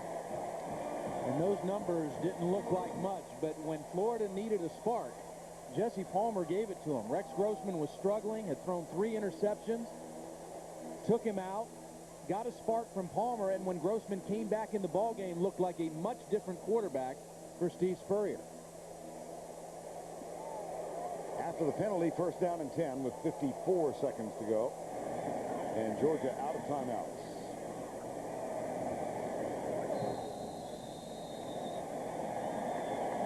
Gators go to 5-1 in the SEC East. Georgia falls to 4-2. 3 second-half turnovers.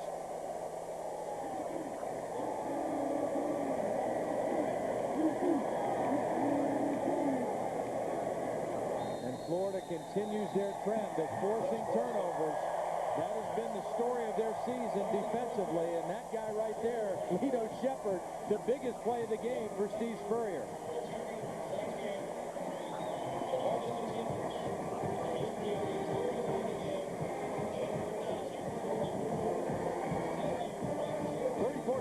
The final. Florida wins it.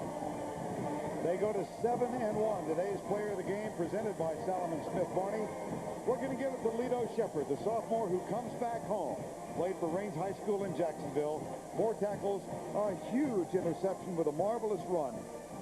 61 yards. That set up the tying touchdown just before the halftime. And let's go down to Jill Arrington, who is with Steve Spurrier. Coach Spurrier, congratulations on a big win here. You must be proud of your boys for coming out here and really persevering and showing your stuff in the second half. Well, Jill, you need to win some games like this when you play poorly. You know, 4 turnovers the first half, but it was a game of momentum, and they had it right there in the second quarter, and Lito Shepherd's interception got us down there and put us in position to tie at half. Was a huge play, and then our defense held on. It was a good win for us. Thanks, Coach. Congratulations. Thanks, Jill. All right, thank you, Jill. The Gators go to 7-1, 5-1 in the SEC East. They go to Vanderbilt next. They've got South Carolina at home on the 11th. 34-23, the final. For Jill Arrington and Todd Blackledge, I'm Vern Lundquist saying so long from Alltel Stadium in Jacksonville. Again, the final, Gators over the Dogs, 34-23. You will sell your corporate clothes. You will wear shorts to work. Your favorite colors will be red and gold.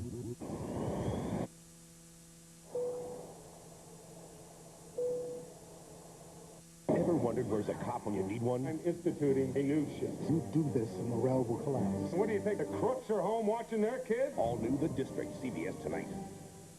Becker, Mondays on CBS. It's all here. Now you can drive a newer car regardless of your past credit history just by calling Ed Kirby Chevrolet at 1-800-997-3303 during the Show Me the Credit Telethon, where everyone can get approved, even if you've had a foreclosure, bankruptcy, repossession, or maybe you have no credit at all. Everyone can get approved in as little as 5 minutes. Everyone can be driving home in as little as 30 minutes just by calling Ed Kirby Chevrolet at 1-800-997-3303 during Ed Kirby Chevrolet's Show Me the Credit Telethon. They say electric heat pumps cost less to operate than natural gas. Who are they kidding? Everyone I know who has a heat pump pays a lot more and complains of the cool air it generates. Really? Who are they kidding? Don't be fooled. Nothing heats your home better than natural gas. For information on the warm air comfort of natural gas heating or the low cost of water heating, call Chattanooga Gas Company or your heating contractor. I'm Sonny Huggins, your state senator. I cut your taxes. And if you will re-elect me, I will cut your taxes some more. That's our Sonny Huggins, a genuine Georgia tax cutter. As Sheriff, Judy Pogue looked out for our families. As our tough state representative, Judy's been fighting for better access to in-home nursing care for seniors so folks can stay in their own homes longer. Judy Pogue, tough guy, big heart. News 12 reminds you to set your clock back 1 hour this Sunday. This is News 12 Weekend.